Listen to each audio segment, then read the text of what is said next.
presentation of Riverfront Broadcasting Sports. It's time for Pierre Governor Sports on KCCR and on YouTube at KCCR Sports. Pierre Governor Athletics are brought to you by Avera St. Mary's Hospital, Zander Auto Parts, Bank West, All Around Graphics, Weatherall Roofing, Faith Lutheran Church, and Billion Financial. Jost trying to get one forward for Davis. Davis in the shot, and that one goes through. How about that for offense? Avery Davis scores, and it's 1-0 for Pierre. And also brought to you by the Clubhouse Inn and Suites, Birding Electric, Slumberland Furniture, Kruger Contracting, B&B Equipment, Bridget M Photography, Edward Jones Financial, Dakota Sprinkler, and Sioux Nation. Empty backfield again. Keenels right up the middle on the design run. All the way through. Keenels 25-20, 50, 10, 5. Touchdown, 50-yard run for Keenels. 2 minutes to go, and the Governor strikes first here this evening. Your Governor Athletics is also brought to you by First Dakota National Bank, Gales Gas, Service Master, Gateway Ford, Lincoln, and Toyota, Purist Foods, Kathy Sunshine Properties, All Pro Towing, and Pure Dental Clinic. Cross comes in, a shot to goal, scored right over to Ryland Derry. What a pass from Cole Peterson, and Ryland Derry is there just to get the foot on it and redirect it into the goal, and the Govs lead it. Governor's Athletics is also brought to you by Olson Plumbing, Lamb Motor, Midwest Cooperative, May Adam Law Firm, Oahe Federal Credit Union, the Association of Weed and Pest, and Fisher Round. So the Governors, for the 4th straight year, are the Class 11 AA state champions. They beat the Brookings Bobcats 38-6 here in the Dakota Dome. Here, Governor Athletics is also brought to you by Shane's Pharmacy, Todd's Electric, Wagner Auto, First United Methodist Church, East Pier Landscape and Garden Center, Country Carpet and Flooring, and Black Hills Federal Credit Union. And now, with the call of today's game, here's award-winning KCCR Sports Director, John Winkler. As we welcome you to Week 9, the final game of the regular season, and a lot on the line as the Pierre Governors and Brookings Bobcats play here at Hollister Field. And Pierre, as we welcome you in, John Winkler alongside Greg Dean. ESD title is on the line tonight. Both teams undefeated in the ESD. Number 2 versus number 3, which could easily flip if the Brookings Bobcats get a win, which would be home field advantage throughout the playoffs. That's what the Governors are also looking for if they get a win. There is a lot at stake in the final game of the regular season, and Greg, this doesn't feel like a Week 9. This feels like a playoff game already here tonight. We talked about it earlier today, and I characterize this game as not the main dish, but kind of the appetizer, because this certainly has all the feel of a playoff game, even though if you lose, you're still alive for the next week. But I think these are certainly a couple of teams with a little bit of a history. I mean, this has been the matchup in the last 2 state championship games. When these teams have met over the last couple of years, they've been very physical games. We expect a good crowd tonight from Brookings, and so it's going to be a fun night. I mean, this has all the trappings of a playoff atmosphere, and I think it's going to be a really good ball game. The Brookings Bobcats tout a good running game, and that's what the Governors' defense likes to feed on. Gavin Stotts is back in the lineup, the leading tackler for the Governors. He missed last week, but this Brookings team does not pass the ball very much, 12 attempts per game from their quarterback, Jeff Kofel, and he's throwing him almost 600 yards, but this Brookings team, they want to run the football. They don't make any bones about it. They want to control the ball, and they want to run it. And that was their MO from last year. I mean, they really built with Brady Clark, who came to the program a year ago from Oldham Ramona Rutland as the head coach. He based this offense really around a strong rushing attack, and last year Brookings was able to build that around Josh Burai, who now is seeing some playing time at the running back position at SDSU, and so so they really built around him last year. This year, a little different makeup. You've got a couple of guys in the backfield led by Hunter Gray, the 6 foot, 160-pound senior. So he's not the big bruiser that Burai was. He's more of a speed back, a scat back, and they use him not only in the rushing game a lot. He leads the team with 529 yards rushing on 63 attempts, but he's also the second leading receiver on the team. And so Gray is important, but also then Tyson Brandt is the second leading rusher, comes in just under 500 yards rushing, but he's also the leading receiver with 23 catches on the year. So the Govs are going to have to know where Gray and Brandt are at all times tonight. If they can do a good job of containing Gray and Brandt, they've got a really good shot tonight. On the flip side, the Pierre offense, they're a team that can run, but they like to throw the ball. And why not? With Lincoln Keenel over 2,000 yards, 30 touchdown passes. He's got multiple options. He's almost got 10 options to throw to. The Governor team, they don't care about the time of possession. They want to go down and score, whether it takes 1 play, 2 plays, or 12. They're going to go down and score. They're not going to worry about the time of possession here tonight. And let's just put this in context. Lincoln Keenholz's 2 best games in terms of passing yardage are about 100 yards more than what Justin Kofel has thrown for the entire season. I mean, think of it in that context. I mean, so the Govs have the big play capabilities. They can score literally from just about any place on the field. We saw that last week with the 80-yard pass from Keenholz to Jack Merkwan. And so every time the Gov offense steps on the field, they have an opportunity to score. And like you said, I mean, the flip side is going to be last week, Brookings had almost 35 minutes in terms of time of possession, 35-18 advantage over Yankton last week. So they're going to look to just grind and pound and take chunks of yardage off the board at any particular time. And so if the Govs can get out to, and we talked about this earlier today, if the Govs can get out to a 2, maybe 3 score lead, you really put Brookings behind the 8 ball. Governors and Brookings Bobcats ESD title is on the line of first place, and second place. Home field advantage throughout the playoffs is on the line as well. We will step aside for 2 minutes, and when we come back, we'll start our conversations with our coaches. First with Brady Clark of the Brookings Bobcats. Back in 2 minutes, you're listening to Pierre Governor Football on KCCR and on YouTube at KCCR Sports.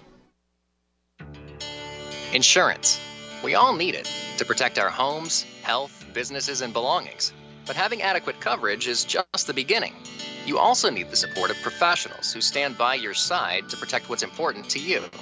Fisher Rounds & Associates combines the coverage you want with the commitment you need. Fisher Rounds & Associates. At your service, at your side. With offices in Pierre, Mitchell, Watertown, Sioux Falls, and Rapid City. BankWest Insurance has the expertise and resources to deliver personalized service and customized solutions. As an independent agency, we shop dozens of companies to get you the best coverage at the best price.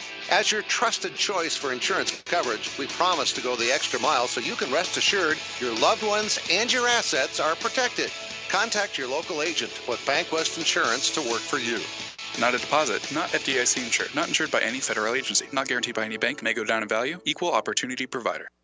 All Pro Towing and Repair offers 24/7 light, medium, and heavy towing, jump starts, lockouts, roadside assistance, and recovery. The All Pro Towing and Repair team of professionals offers prompt, courteous, and top-notch services to Central South Dakota. If you find yourself in need of a tow, jump, or lockout, contact All Pro Towing and Repair, 605-669-2075. That's 605-669-2075. Pictures are memories we want to last forever. For those special times, call Bridget M. Photography, a unique boutique photography studio offering family portraits, children, seniors, and even your pets. They're available for weddings, commercial events, and sports photography. Stop in and visit their studio in Pierre or look over their website at bridgetmphoto.com. Pictures and memories that will last forever. From Bridget M. Photography in Pierre.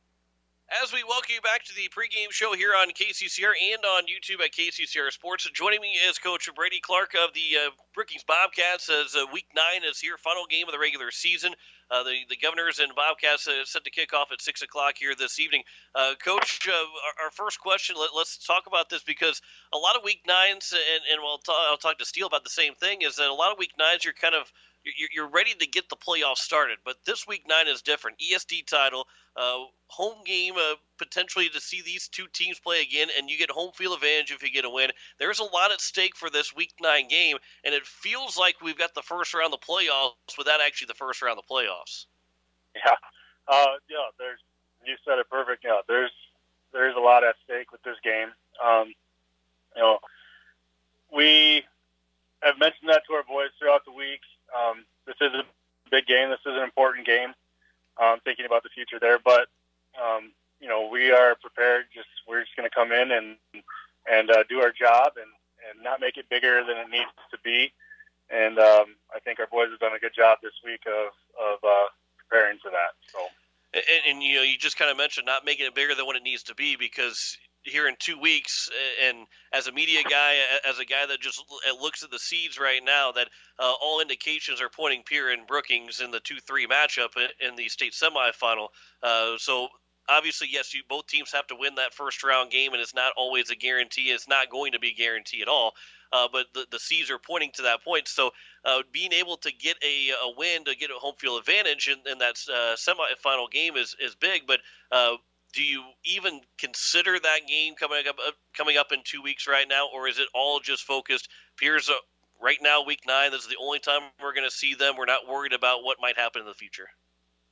We've been discussing all year, be where our feet are, be in the present, and our boys, we're focused on tonight's game. And as coaches, obviously, it's something you think about. It's something that we've discussed, but it's not something that we're continually talking about with the boys throughout this week or have. And we need to focus on tonight's game, be where our feet are, and be present in the moment, and the rest. And then we'll move forward from there. So. Talking with Coach Brady Clark of the Brookings Bobcats. Kickoff at 6 o'clock here this evening. Let's talk about your offense right now, the rushing attack that you guys have. Hunter Gray, Tyson Brandt, your top 2 workhorses so far on this team, getting near over 500 yards for both those guys. Have 12 of the 21 touchdowns that have been scored for you guys on the ground. How important is it to have those 2 guys and have multiple guys to go to in such a good rushing attack? Tyson and Hunter have just gotten better as the season's progressed, and we've been fortunate to be able to give Israel Cauldron some carries, Sam Harden, guys like that. We kind of have 3 or 4 different guys we're rotating in and out, and that's all due to just our preparation, the boys working hard and believing what we're doing, and ultimately our offensive line. This is their second year together, and they've been getting better and better as the week has gone. And O-linemen, offensive lines, they have a bond, they have a different relationship. They understand what each other's going to do without even saying it, and that's just been growing and growing week to week, and which has allowed our rushing game to open up more and more.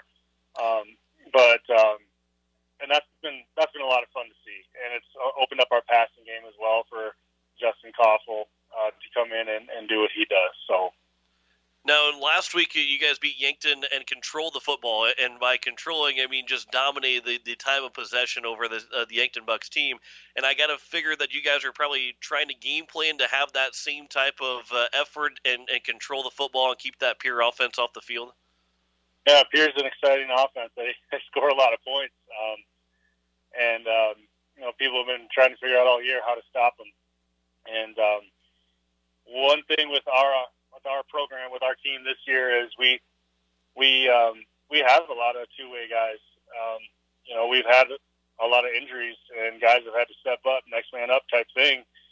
But we can't afford to be on the field defensively for long periods of time, for long drives. And when we can control the ball on the offensive line, that really helps out a lot for us and for our guys. So that's a game plan that we're not shy about. We don't hide it from anybody. That's just who we are, what we do. So that's something that we're going to plan on doing tonight. So. Now, for you guys defensively, or I guess offensively, watching this Pierre Gunner defense, you talked about how good the offensive line has been for you guys, and what's it going to take to continue that against this good defensive front, this good linebacking core of Pierre? We just need to do our jobs. We need to communicate up front and keep our heads up, see where blitzes are coming from. Our guys are. Pierre does a really good job of getting guys in the right position. That's our biggest thing. We just need to do what we do. And we think if we can do that, we'll be okay. So. And now, we've already, you mentioned how fun the offense is, and I'm sure it's probably not fun to try and game plan against, but how do you stop this offense? How do you, once they get on the field, obviously you can keep them off the field, that's a good way to stop them, but once they get on the field, how do you stop this passing attack and just receivers going everywhere, everybody's got a chance to catch the football? How do you stop that? We have to stay in our lanes, and we have to communicate, and we can't miss tackles. Keenan Holes does a really good job of extending plays and making guys miss while he's extending the play, and then all of a sudden he throws it downfield. And we need to eliminate the big play there, and if we can do those things, we'll be okay. It's a Thursday night game, school night, a little bit different, a shorter week as well. What does that mean when you have a shorter week going from Friday to Thursday, especially in this type of a game? And then, and I know that once the game starts or once you get to Pierre, the kids probably aren't thinking too much about school on Friday. But what's it mean to be playing on a Thursday night and the difficulty of having to do that? We already did that this year. We played Sioux Falls, Washington on a Thursday, so our boys are used to this.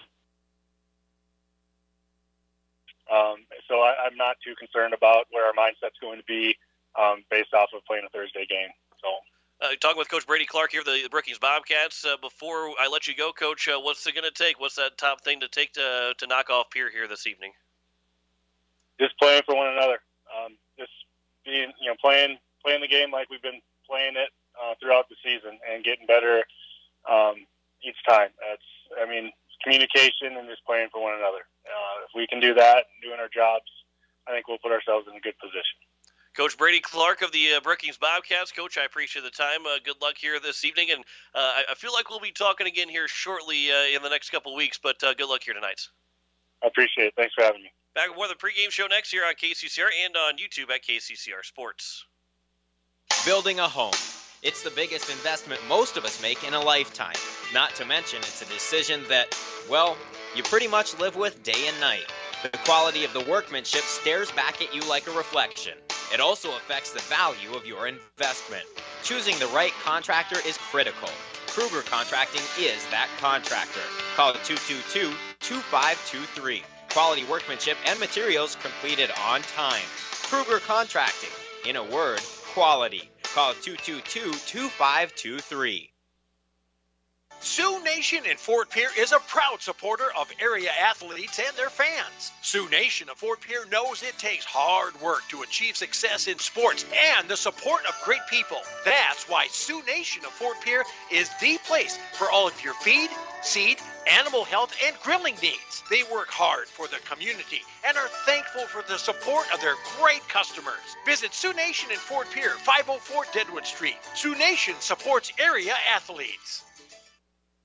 Welcome back to the pregame show here on KCCR and on YouTube X Sports. So joining me is Coach Steve Steele of the Pierre Governor football team as they get ready to take the field for the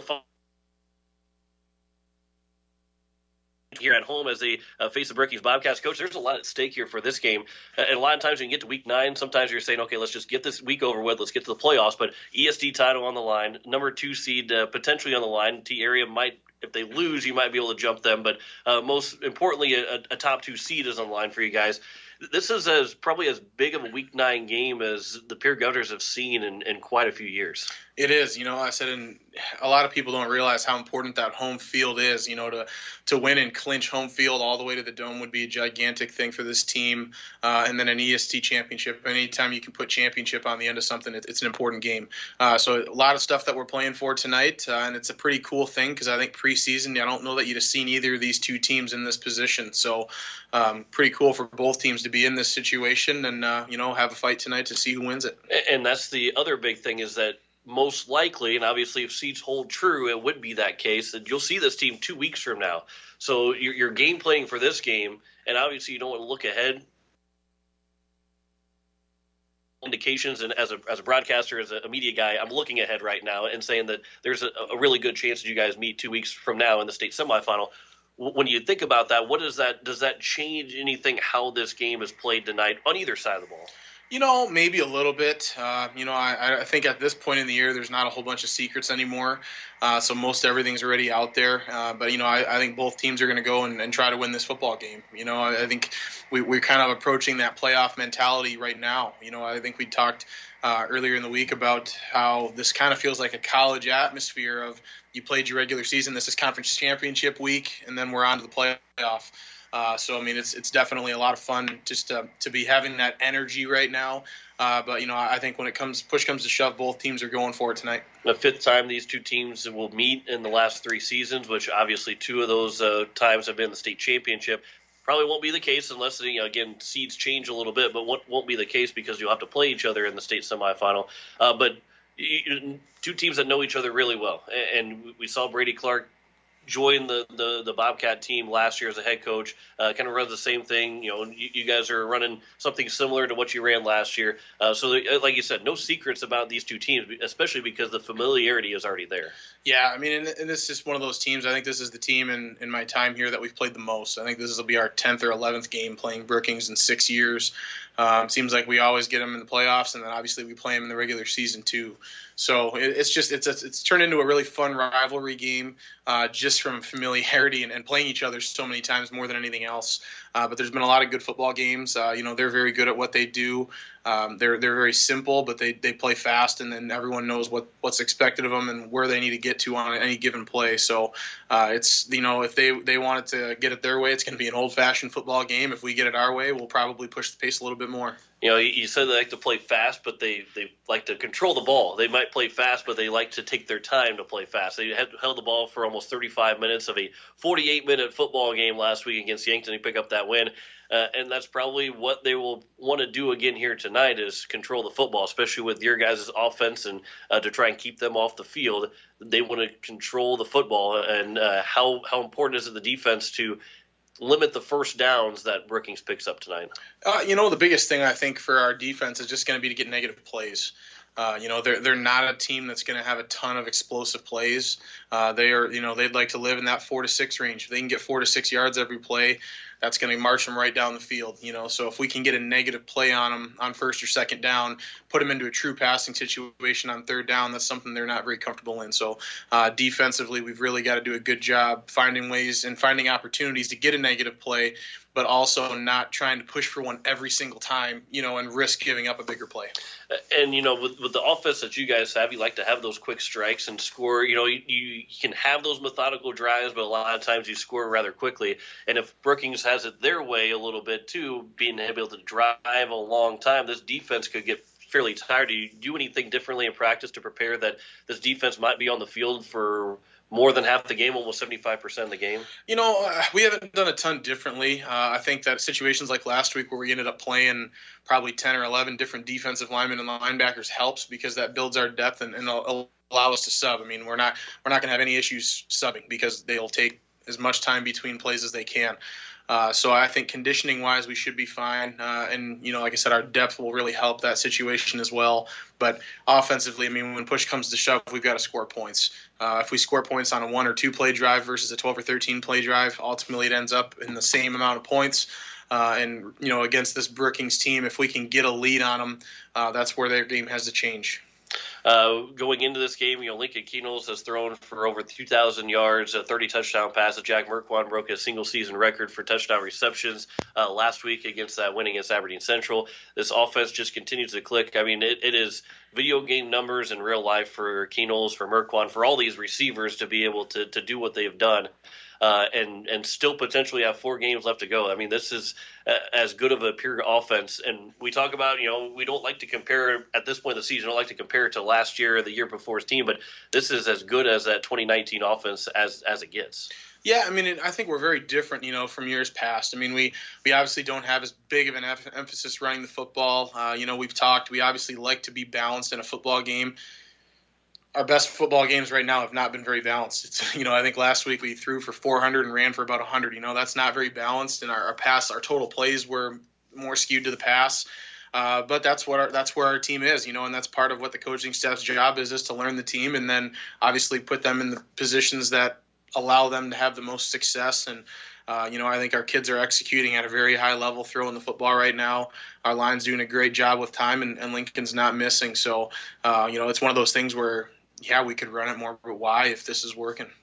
Before I get to that last question of what it's going to take, but just you've kind of already mentioned it, but just how important it is to have an EST championship and a top 2 seed on the line, but to be able to play it at home to end the season on a Thursday night. It's a school night, which, again, it's got to be beneficial to be at home on a school night in a football game, but just how important all of this is, but you get to play it at home.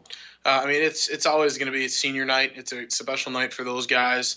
And hopefully it's a special night for everybody because there's so much on the line. Those are the ones that you remember the most because that's where you're going to win a lot or you're going to lose a lot. So, it's definitely fun to be able to play anything at Hollister Field, but especially these big games, these big moments. It's always easier for a crowd to get out and come on a home game for Thursday night as opposed to traveling 3 or 4 hours on a Thursday night. So hopefully we've got a good sizable home advantage with the crowd, with the field being on grass as opposed to turf, and hopefully on the scoreboard as well. Yeah, 7 straight wins at 7-1. Now looking to go to 8-1. What's it going to take to knock off Brookings, win the EST championship, secure a top 2 seed, and win 8 in a row?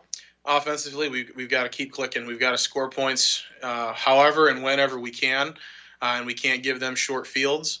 And then defensively, we've got to get negative plays. If we can keep them behind the sticks, then I think we'll have some success. Coach, I appreciate the time as always. Good luck here tonight to go bring home that EST title. Thanks, John. Back with the pregame show next year on KCCR and on YouTube at KCCR Sports. Looking for your next new or used car, truck, or SUV? Then go no further than the comfort of your own home. Shop online at lambmotor.com.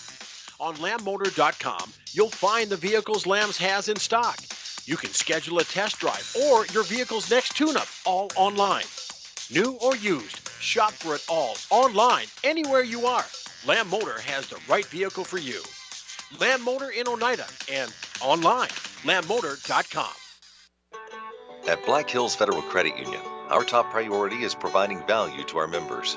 Since 1941, we have helped our neighbors buy homes and vehicles, finance their farms and ranches, insure their assets, and retire comfortably. From Custer to Sioux Falls, we live and work in our communities, and we treat our members like family. Visit bhfcu.com to learn more about how you can join. BHFCU is member-owned, not-for-profit, and federally insured by NCUA. It takes hard work to reach goals. It's a truth that applies to more than just sports. It also goes for your financial goals. You work hard for your money. You deserve an investment strategy that lines up with your game plan. Your local Edward Jones financial advisor can help. If your investments aren't getting you closer to the win, visit edwardjones.com or stop by your local Pierre area Edward Jones office for a financial review. Edward Jones, making sense of investing. Member SIPC. It is time to control noxious weeds. Do you have a control plan in place? If not, contact your local weed and pest supervisor to help you set up a plan.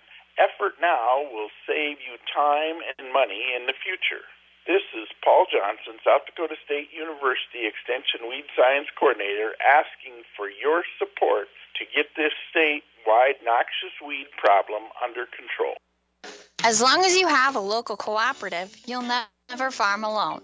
At CHS Midwest Cooperative, our team is your team, ready to help you make the decisions that are vital to your operation. From the seed, plant health, and marketing the grain, to fuel to keep you running, the feed to supplement your herds, and the financing programs to make it all possible. We're here for you. Give CHS Midwest Cooperative a call today and let us show you the value of the co-op. Local, loyal, and trusted for generations.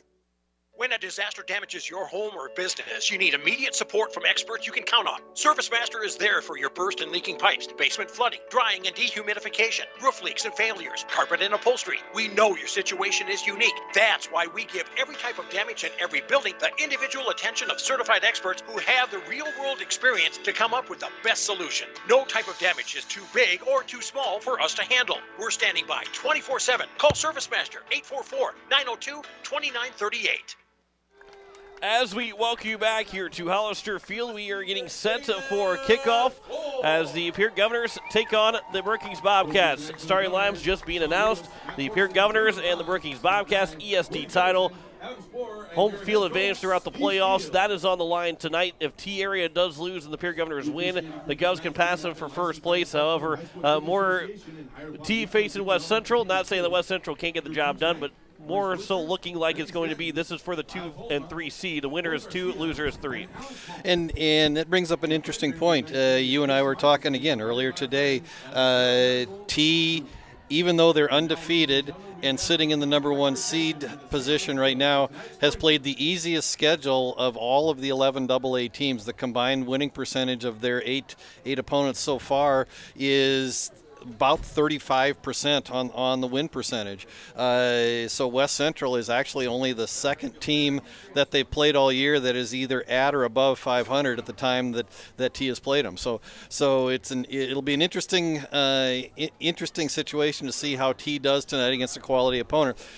We know we've got 2 quality opponents here on the field that we're going to be calling over the next couple of hours. The coin toss is coming up here in just a second. You are listening to KCCR Pierre, a Riverfront broadcasting station. John Winkler alongside Greg Dean, Jen Hanna back at the station as the Governors finish out the regular season tonight against the Brookings Bobcats. Again, the ESD title. Both these teams have beaten every ESD team that has been in their way so far this season, and the only one that stands in between and only one loss will be between these 2 teams, and it will come tonight, whether it's going to be Pierre or Brookings to win that ESD title. The other ESD technical title is in 11 AAA with Brandon Valley and Harrisburg tonight. We're more worried about the ESD title in 11 AA. For the Governors, they have won the toss and they have elected to receive. And Greg, you and I talked about this afternoon that we were probably going to see that. This Pierre team likes to get a defensive stop early on.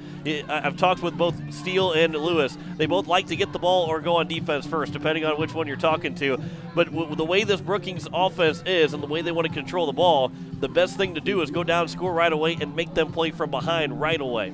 Absolutely, and this is going to be a classic chess match. I mean, in the fact that again, if things play out like you expect them to be on paper going forward, you expect that these 2 teams may well see each other 2 weeks from tonight, or 2 weeks from tomorrow night. And so the question will be is how much does each coaching staff want to show tonight? I mean, and how many adjustments will they make in the next 2 weeks if they do indeed have to play each other? So the kicker, Peyton Theodosopoulos. Nope. Theodosopoulos. And I had it right all day, and then I got it wrong. He is a senior this year, and not that I want to see any person graduate, but I'll be happy to see his last name graduate.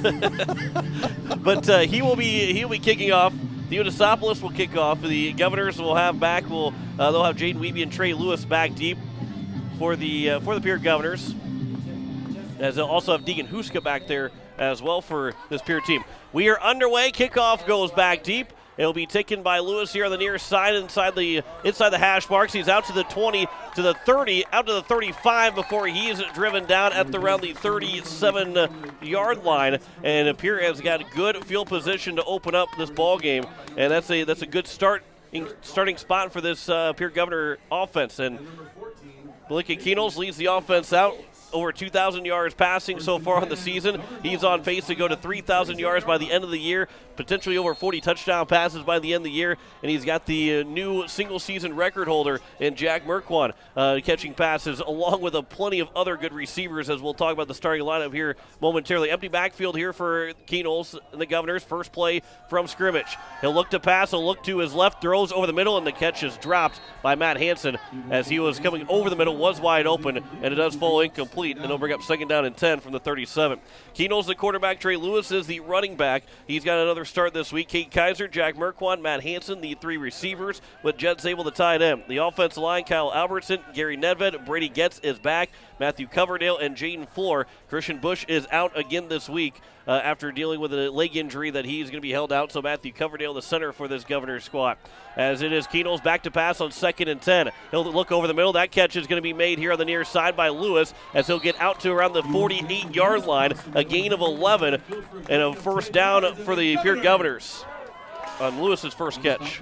And what Brookings is doing defensively is they're rushing 3, but they're typically bringing at least 1, if not 2 linebackers. Sam Harden, the near side linebacker, has blitzed on both plays, and so Brookings is probably going to bring pressure from a number of different angles tonight.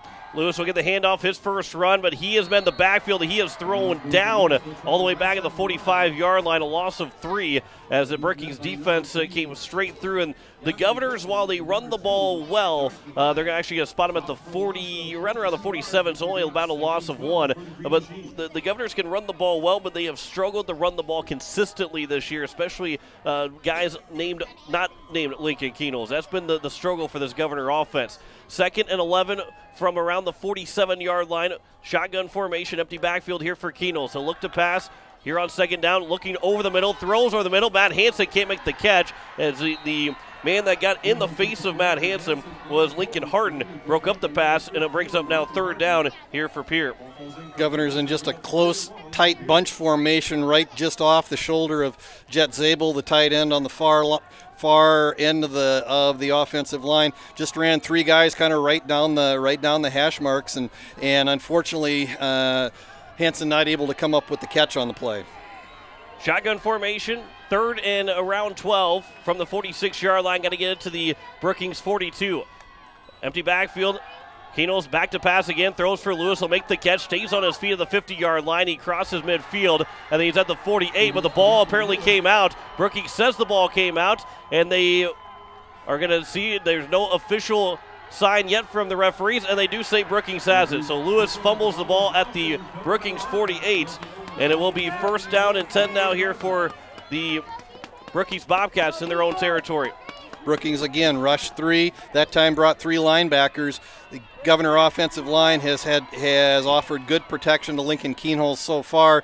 Just an underneath route that after the catch was made tried to pick up the 1st down on his own, but was gang tackled and the ball popped out. And now the Bobcats will go on offense here at their own 48-yard line. Pistol formation. Brandt goes in motion. Will get the handoff on 1st down, and Tyson Brandt will cross midfield as he'll get from the Brookings 48 to around the Governor 48-yard line. We'll call it the 48, and gain of 4 on 1st down on that 1st down run for Tyson Brandt. It's going to be Brandt and Hunter Gray the majority of those runs. The fullback Israel Cauldron will get some handoffs, but it'll mostly be those 2 guys that will get the action in the backfield. Justin Kofeld, the quarterback. Jackson Bowes was hurt in the 2nd week of the season, has not returned to the starting quarterback role.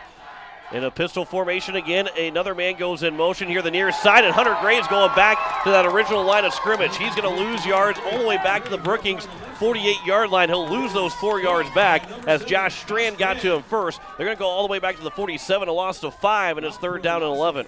Yeah, Josh Strand from the near side linebacker position just came right across, did his job in terms of trying to contain that jet sweep that Gray came across the formation on, and he literally ran right into Josh Strand, who actually had an offensive lineman right in his face, and a great play from number 7 to blow up that Brookings run. So Kofeld will take the snap. He'll hand off in the backfield as nowhere to go for number 22, Israel Cauldron.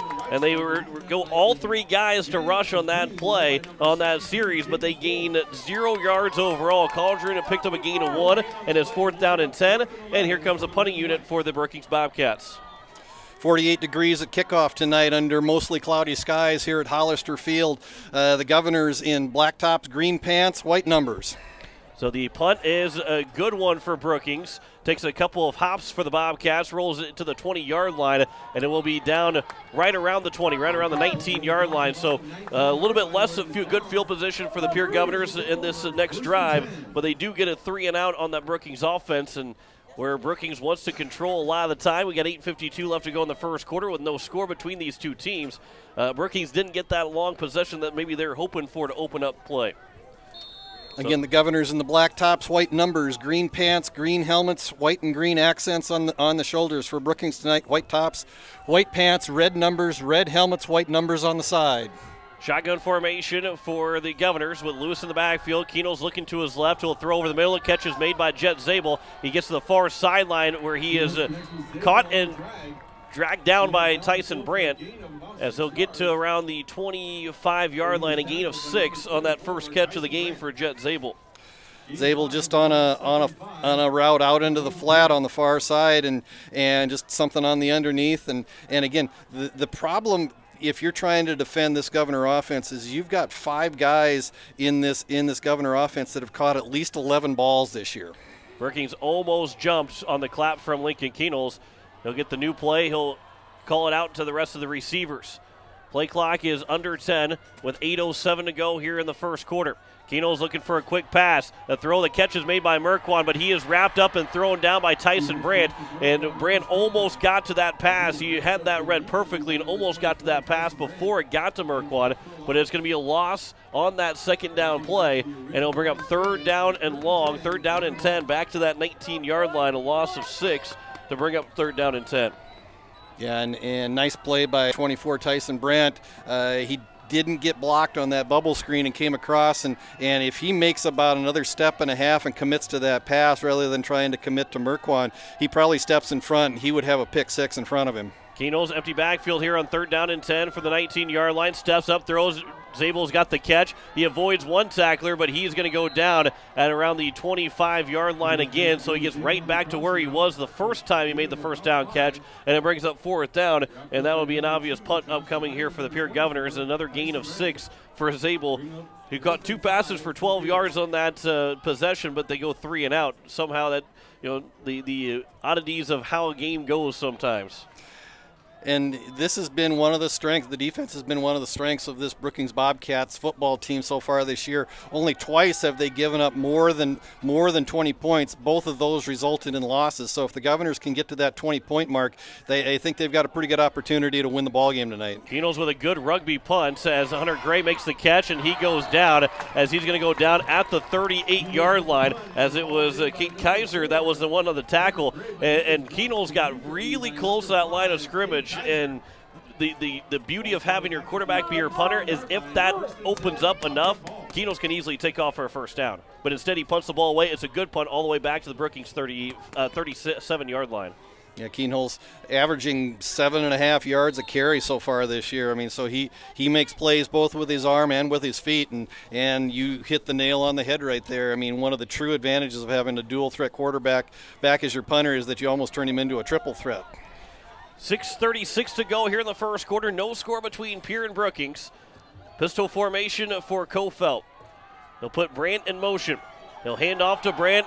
He'll get to the right side, cuts back up the middle, and he is tripped up, but he falls all the way forward to the 44-yard line, where he picks up about 8 yards, and it makes it second down and 7, second down and 3, a long 3, as he picked up 7 yards. And what Brookings likes to do in this kind of modified wing T formation is that play is a prime example. They'll bring a running back, in that case it was Brandt, back around behind the running back, and then they'll pitch it to him, and then he turns up, and so he's got a full head of steam by the time he gets to the line of scrimmage. Counter run here that Josh Strand's able to wrap up Brandt, but Brandt still was able to get near the first down marker. He picked up 2 yards, and it's now third down in inches here for the Brookings Bobcats as they have to get to the hash mark of the 47, and they are within inches of getting that ball to the hash mark of the 47.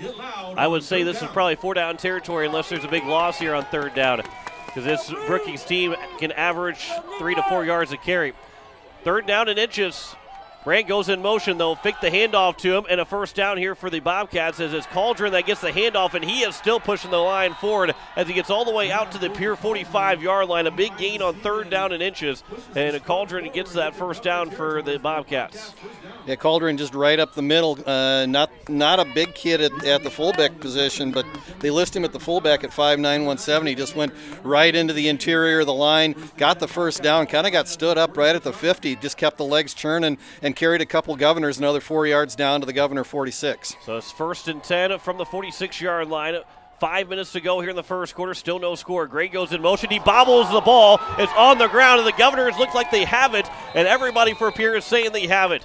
The referees, no signal. Now they signal. It is Pierre football. Gray did not handle the handoff from Kofel, And it is going to be the Governors that get the ball back, and they have it inside their own territory. Both teams have fumbled the ball in their first 2 possessions. And Pierre now in good field position their next drive with 4:53 to play in the first quarter. And Gray, again, comes in motion, comes around behind Kofel, and on the exchange, he never had possession of the ball, and the ball actually got punched forward right into the hands, and I think it was Nedved who got the recovery. Pistol formation here on first down and 1st and 10 for the 44. Handoff for Lewis. He'll sidestep one tackler and he'll get to the 45 and try to get to maybe the 46. I think they're going to give him 2 yards and it's 2nd down and 8.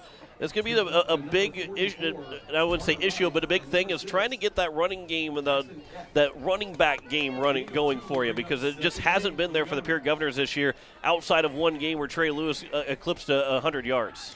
Governors have run the ball 213 times coming into this game, have thrown it 205, so it's almost 50-50, but 98 of those 213 rushes have been on the legs of Lincoln Keenholz, and so what they need to do is run the ball effectively enough to keep Brookings honest.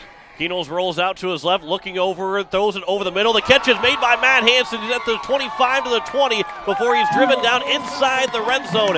And the Governors are in business. A good throw over the top of one receiver, and it lands right in the breadbasket of Matt Hansen. And you really get a chance to talk about the athleticism of Lincoln Keenholz on that play as he takes the shotgun snap and then rolls far to his left, and a great job of protection by the Governor offensive line, giving him all kinds of time to set up, because when he's rolling to his left, he's rolling away from his throwing hand, so he's got to square his shoulders, and a nice throw to Matt Hansen for the completion. Keenholz rolls out to his right now in 1st and 10 inside the 20. Keenholz still rolling, and he's going to try and get out of bounds, but he is going to be tripped up before he gets out of bounds, as it was Jackson Eck that got to him. And I think they're allowing the clock to note they said he did get out of bounds, but he was hit, as it will be out to the 20-yard line, a loss of just right around 2 for Lincoln Keenholz, and technically his first run of the evening. 3:44 to go here in the first quarter. There is no score. Jackson Edmond checks in for the first time this season. We're going to see the big tight end line up with the line. He'll throw looking over the middle, and that is going to be dropped, as it was Jackson Edmond, the intended receiver.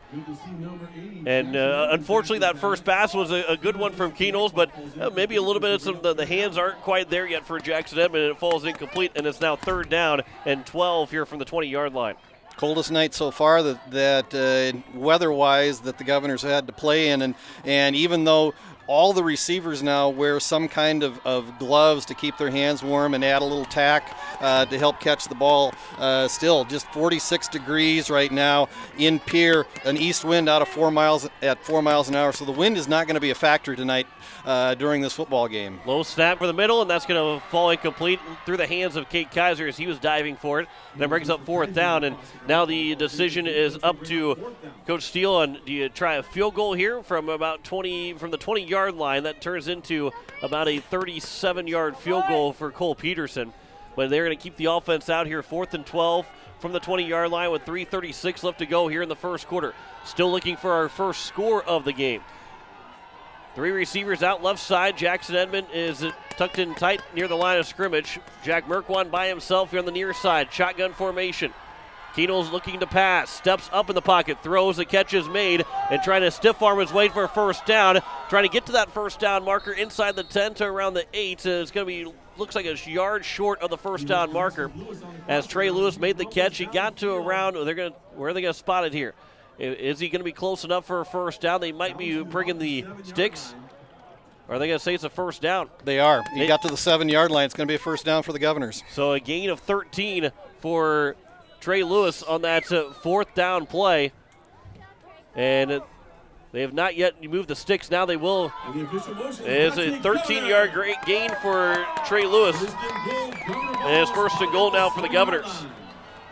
Trey Lewis, again, came back mid-season into that running back position, has been a nice addition, especially now that Brock Mosier, who manned the running back position through the first 2/3 of the season, is down with a hip pointer.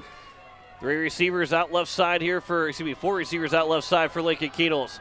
Empty backfield, throws on the back foot. The catch is made and into the end zone for a touchdown. Kate Kaiser, what a grab. A flag comes out at the end of the play. Maybe we'll get called for maybe taunting, but the Governors do score And I would assume that's going to be after the play is over that Kate Kaiser may get a penalty against him, but the Governors do strike first here with 3:22 to go in the first quarter on a 7-yard catch and a great grab from Kate Kaiser. Good hands from the sophomore receiver. Yeah, and what happened with the flag is after Kaiser scored the touchdown, he actually spiked the football. You can't do that in high school football. That'll result in, I think, an unsports conduct penalty, and so I assume that will be assessed on the kickoff. We'll wait to see what the actual call is from our officiating crew. And I think that maybe Clark can accept it on the try or on the kickoff. And the way the wind is right now, this would probably be the time if you're going to do it and trying to have Cole Peterson kick it to the extra point farther back. This might be the time with the wind against you. Although you might say, well, let's do it on the kickoff because then you get really good field position afterwards. So the touchdown is going to stand. Is good. That ball is sportsmanlike, number 15 of the offense. The penalty will be enforced on the try. I think they're going to say I think they said it was on 15, but I think it's just on number 5 on Kate Kaiser. But they are going to enforce the kick, force the penalty on the extra point. But Kate Kaiser does score the touchdown, and the Governors do have a 6-0 lead. And now an extra point turns into what will be a 35-yard extra point attempt, which is basically, I guess that's technically an NFL extra point right now for Cole Peterson. So if NFL scouts are in town right now and seeing if Cole Peterson wants to kick in the NFL, this would be a good look for him. On the extra point after the 15-yard penalty, Peterson, that one is up, and it looks like it's going to go wide right, and it is wide right, misses. So a 6-0 lead for the Pierre Governors with 3:22 to go in the first quarter. Back in 30 seconds, you're listening to Pierre Governor Football on KCCR and on YouTube at KCCR Sports. At Shane's Pharmacy, your health care is important, and Shane wants to be the pharmacist to take care of you. Shane's Pharmacy will make sure your prescriptions are filled in a timely manner, they will answer your questions, and they will even deliver to your home or office. Call 223-9200. Shane's Pharmacy, the pharmacy you know and trust. The number again is Pharmacy in Fort Pierre, proud to support high school athletics.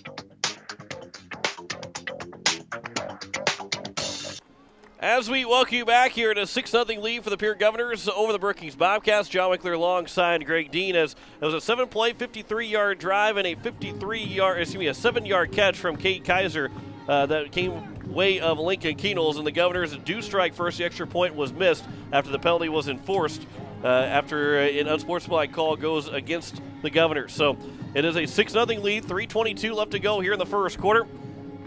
Pierre leads it over the Brookings Bobcats. For those, this is the final game of the regular season. Although 11B and all of 9-man in the playoffs, Sully Butte's in the playoffs. Alcester Hudson, they are playing that game out in Alcester on 1.3, PierreCountry.com, and available to watch on YouTube at Country 95.3 Sports. Cole Peterson will tee it up from the 40-yard line as the Governors will have that 6-0 lead after that 7-play drive. And here is Peterson's kick. And a flag comes out right as the kick sailed, and it might be beneficial for the Governors. That wasn't Cole Peterson's best kick. No, it's going to be an offside call against the Governors. One of them got a little bit of a head start and was across the 40-yard line before the kick was made. But with that Peterson, he'll back it up to the 35-yard line now, but he might have a better kick the second go around here for the Governors. That one, unless he was going for more of a squib kick, Peterson's got a big boot. We'll see what Peterson will do with the next kickoff. But again, playoff starting 11B, all of 9-man here for South Dakota football. So, yeah, we'll give you score updates as we get them, and we'll probably do that at coming out of the quarter break would probably be when we would do that. With only 3:22 left, yeah, it's going to be the right call there. Cole Peterson got it teed up. That kick will take a couple of hops, and here from the near side, from the far side, out around the 35, 34-yard line, Brookings will have their next possession with the Governors leading 6-0.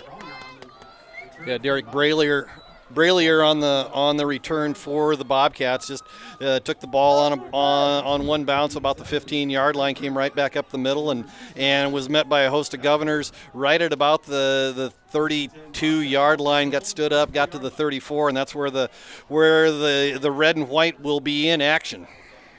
Called it right at the 34. 3:16 to go here in the first quarter. Pistol formation. Brandt goes in motion. He'll take the handoff as he'll try and get to around the right tackle. He got hit by his own teammate, and he'll fall forward, but he's going to get down at the 34-yard line. There is a flag from that far side right around where the tackle was made. And both teams are standing there wondering what the call might be, whether it's going to be a hold or a face mask on either side. That flag is right around where that tackle was made, and there was no gain on that first down carry from Tyson Brandt. Yeah, the flag came in from the side official, which usually the side official, usually doesn't throw a flag towards the end of the play, but this one's going to be, looks like it's going to be marked off against the Governors. Block roll away against 23 of the defense. 15-yard penalty resulting in a first down. So Austin Foley gets called for a block below the waist, and it will be 1st and 10 now for Brookings at their own 49-yard line, just a step from the 50-yard line, trying to cross midfield. 3:07 to go here in the first quarter. 6-0 lead for the Pierre Governors over the Brookings Bobcats. John McClure alongside Greg Dean. Final game of the regular season between these two teams, as they are also playing for the ESD championship. Pistol formation, man goes in motion as the handoff in the backfield out to the 45-yard line as they cross midfield, and a host of tacklers there for the Governors, as Sam Harden is the one that gets the carry.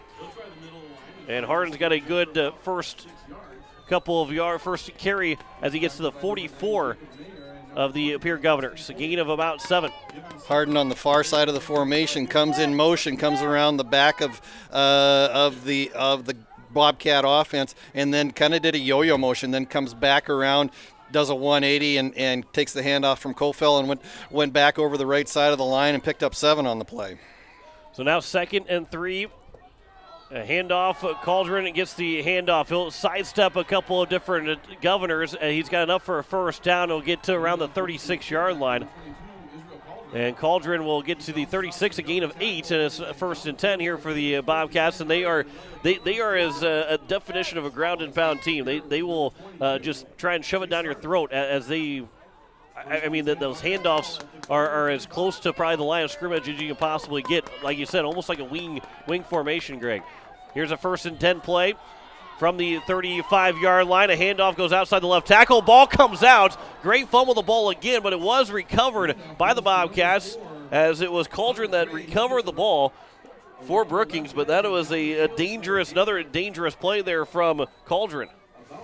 Yeah, and that time Gray, the running back on the far side of the formation, comes in that backfield motion, took the handoff, got to the outside, got around the cut inside the contain of Josh Strand, and then able to cut it upfield. But as he was being brought to the ground, fumbled the ball, and the Bobcats got a break as Israel Calderon fell on it. Handoff now for Brandon, a little bit of a counter here for Brookings, but that is snuffed out to the 25-yard line, a gain of a couple for Tyson Brandt, called a gain of 3 to the 24 as we get under a minute now left to go here in the first quarter. And Tyson Brandt now 16 yards. They're spacing out the running game. It's different than last year when we had Josh Barai from Brookings run the ball almost every single play. They are spacing this out. 4 carries for Brandt, 4 for Cauldron, and a couple for Gray right now. Although he has fumbled the ball twice so far and lost one of them. 1st and 10 here for the Bobcats. A handoff. Far side, and a big hand, and then a big tackle, and a flag comes in as it was a first down carry for the Bobcats. Brandt got the handoff. He gets around the 21-yard line, a gain of 3, but we'll see what the flag is coming in again here from the referee. It looked like again from the side judge that came throwing it in. With 37 seconds left to go, we'll hear what the call is from the official. Early run, holding, number 22 of the offense. Israel Calderon gets called for it as it'll be a 10-yard loss from the spot of the foul. It'll be first down and long here for the Bobcats from their own from the Pierre 31-yard line with 37 seconds left to go here in the first quarter. And Brookings has not thrown a pass yet. We'll see if they end up going to the air in this series. They do throw it here the near side. It is caught and tackled right at the 30-yard line. The catch was made by Jackson Hoffman, and the Governors were able to snuff that out. And a second down and long here they're going to get him at the 28-yard line, a gain of a couple. Yeah, a gain of just 3, but a nice hit by Jaden Wiebe out in single coverage on Hoffman, brought him down just as soon as Hoffman put his hands on the ball, resulted in only a gain of 3, and so the Governors will go to the first quarter break up 6-0. A 6-0 lead here as we hit the end of the first quarter. We step aside for a minute, come back with the second quarter. You're listening to Pierre Governor Football on KCCR and on YouTube at KCCR Sports. This fall, sip on a warm, soothing apple cider and bathe in the radiance of the changing colors before you smash that hot mug on the driveway and join First Dakota to bank some noise for fall sports. Stop for goal line stands, holler for a game-winning ace, and go berserk for a chip in from the rough. Let's give the home team all we've got. Bank some noise with us at First Dakota National Bank. Open a new account online today at firstdakota.com. Member FDIC. Faith Lutheran Church prays for God's blessings to all of our athletes and their families. We're proud of the commitment and dedication that you give to your team. We would love for you to join us and celebrate the successes that God gives to us on the field, in the classroom, and throughout our lives. You can worship with us at Faith Lutheran Church on Sundays at 8:30 and 11 a.m., on Wednesday evenings at 7 p.m., or you can watch online at faithluth.com/livestream. As we welcome you back here, start the second quarter. Governors lead at 6-0 over the Brookings Bobcats. Scores from around 11 AA in Aberdeen. Sioux Falls Roosevelt leads the Golden Eagles 28-7 midway through the third quarter. At the end of the first quarter, Yankton 7, Watertown nothing. Second and 14 from the 28-yard line. A flag comes in, knowing that Greg's going to run through some more scores here before we get the first play of the second quarter. In 11 AAA, Sioux Falls O'Gorman is now leading Sioux Falls Jefferson 42-6 midway through the third quarter. In other playoff action down in 9 AA. As a offside call on the Governor, so it'll be second down and 9 now for Brookings. The only game of note in the playoffs in 9B in the area, Alcester Hudson now leads Sully Buttes 20-0 late in the first quarter. Man goes in motion here on second down and 9. Handoff for Brandt, who was the motion man. He is wrapped up. He's still trying to fight for some more yards as he will be stopped at around the 18-yard line. I believe that's where the forward progress will be. A gain of about 5, and it's third down now here for the Brookings Bobcats. We're going to spot him at the 19-yard line, a gain of 4. 3rd and 5 here for the Bobcats. This will be the 7th play of the drive for Brookings. 3rd and 5 from the Pierre 19-yard line, inside the red zone for the first time here tonight. Brookings has one of the better kickers in South Dakota in Peyton Theodosopoulos, and so this is likely well within his range if they don't get a first down here. Man goes in motion, play action. The throw from Kofeld on the sideline. The catch is made, a first down. They are 2 for 2 passing the ball. They don't throw the ball very much, but Kofeld has been pretty accurate in those 2 passes as Brandt made the catch as he gets inside the 15 up for a first down. Yeah, just an out route for Brandt onto the far side and enough for the first down as he takes the ball down inside the Governor 10 down to the 8. And that's one of the things. You said the Bobcats don't throw the ball a lot, but Kofeld, a 61% completion percentage on the year. He's 2 for 2 right now with 14 yards, first and goal from the 8. Minute gone by here in the second quarter. Hunter Gray gets the handoff. He holds on the ball this time, but Austin Foley is able to make the tackle. And a big loss for the Bobcats all the way back to 11. A loss of 3 on Austin Foley, reading that one well. Yeah, and that counter play where Kofel actually fakes and actually does a full spin and then comes back to Hunter Gray as he was coming back across the formation. But Austin Foley saw that play develop right away, came through the line of scrimmage and knocked him down for a loss of 3. Second and goal from the 11-yard line. Pistol formation here for Kofel. Just one man in the backfield. They may be looking to pass here again. They're going to look to pass on his screen. It's well read by the Governors, but Kofel takes off looking for the end zone, and he dives, and he's going to be just short as the Governors read that screen really well, but Kofel was able to take off and go inside the 5-yard line all the way down to about the 2. Called a gain of 9 on that second down run on Kofel's first run of the night, and it's now 3rd and goal from the 2-yard line as Brookings is trying to tie the game up, and an extra point could give them the lead here early on the second quarter. 9:47 to go in the first half. Pistol formation. Kofel, he'll bring the man in motion.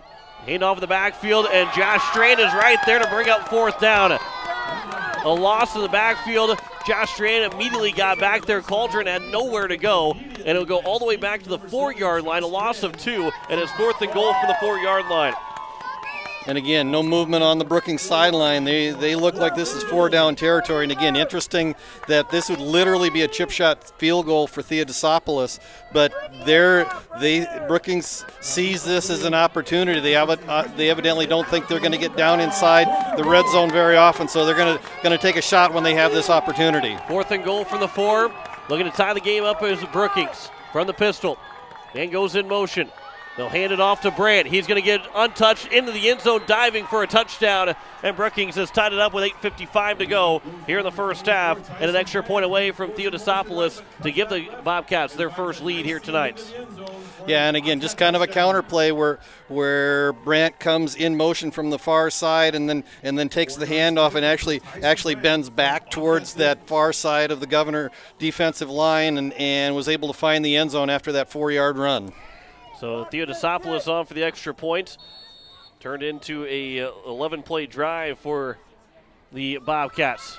Theodosopoulos, the left-footed kicker. The kick is up, and it is going to be good. And Brookings has the lead. 7-6 here with 8:55 to go in the first half. Back in 30 seconds, you're listening to Pierre Governor Football on KCCR and on YouTube at KCCR Sports. The lawyers at the May Adam Law Firm in Pierre know how important your families are to you. If you've been putting off getting your affairs in order, know that the May Adam Law Firm is available to counsel you through your questions and help you get the documents in place so that you've made your loved ones secure. Call them at 224-8803 and they can chat with you about how to document your concerns and care for your family. We're all in this together, and the May Adam Law Firm is ready and able to help. So it was an 11-play drive, and the Pierre Governors are now down 7-6 as the Bobcats had a 4-yard touchdown run on 4th and goal from the 4 from Tyson Brantz, and the extra point was good. And right now the difference in the game is a penalty that was called at the end of the touchdown catch from Kate Kaiser that was not a good extra point from Cole Peterson. So it is 7-6. Our lone difference is a point. That extra point is the difference right now in this ball game with 8:55 to play here in the first half. Yeah, and a nice drive by the Bobcats to respond after the Governors put the first points of the game on the board. But Bobcats just doing exactly what they've done, just grind and push the ball down the field on the ground. As it will be Jaden Wiebe from his own 5-yard line. He gets to the 20 to the 25. He's inside the hash marks as he will be wrestled down on a big pile just inside the 30-yard line, but a good field position here for the Governors to kick off their next drive, trying to reclaim the lead. Down 7-6 right now with 8:48 left to go here in the first half. Again, on the line is the ESD title, and for those, that's a huge accomplishment to win the ESD championship.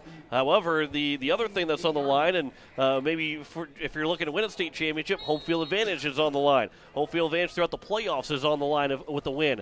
Either team that wins will have that 1 or 2 seed locked up, beating the other here tonight. Shotgun formation for Keenels, empty backfield.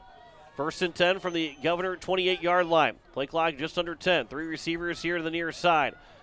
Knowles will take the snap. He'll have play action on his own play, and the catch is made by Jet Zabel across the midfield mark and inside the 45. They ruled the ball was down, that Jet Zabel was down, as it is Jet Zabel all the way down to the the Brookings 42-yard line, and a big first down for Pierre on their first play. Lincoln Keenholz takes the snap, takes a step forward, kind of almost a play action pass, even though there was no exchange or fake exchange in the backfield. Took a step forward, then came back, and Jet Zabel right down the hash mark, and about 30 yards later, the Governors have a first down. Keenholz scrambling now as he's trying to find some time to throw the pass. The catch is made by Kaiser out on the far side. He gets out of bounds inside the 30 to right at the 30-yard line, and another big gain there for the Governors, a gain of 12 in that first down carry, and Pierre is marching right down the field right now here. 1st and 10 for the Brookings 30-yard line.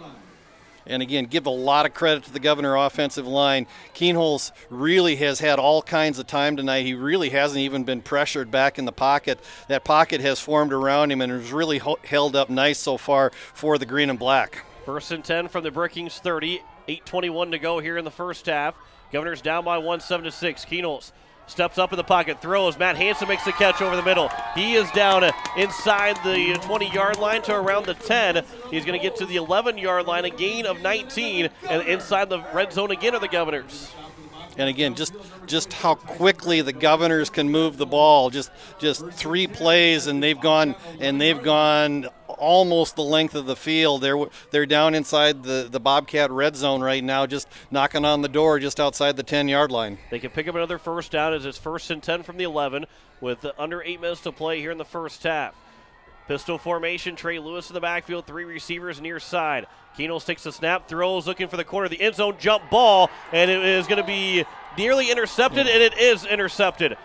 All the way back in the corner of the end zone as the Brookings will get the interception. Hunter Gray picks off Lincoln Keenholz in the end zone. The Governors, who had such a great drive, will end up turning the ball over, and it will now be the Bobcats out to their own 20-yard line to take over the next drive.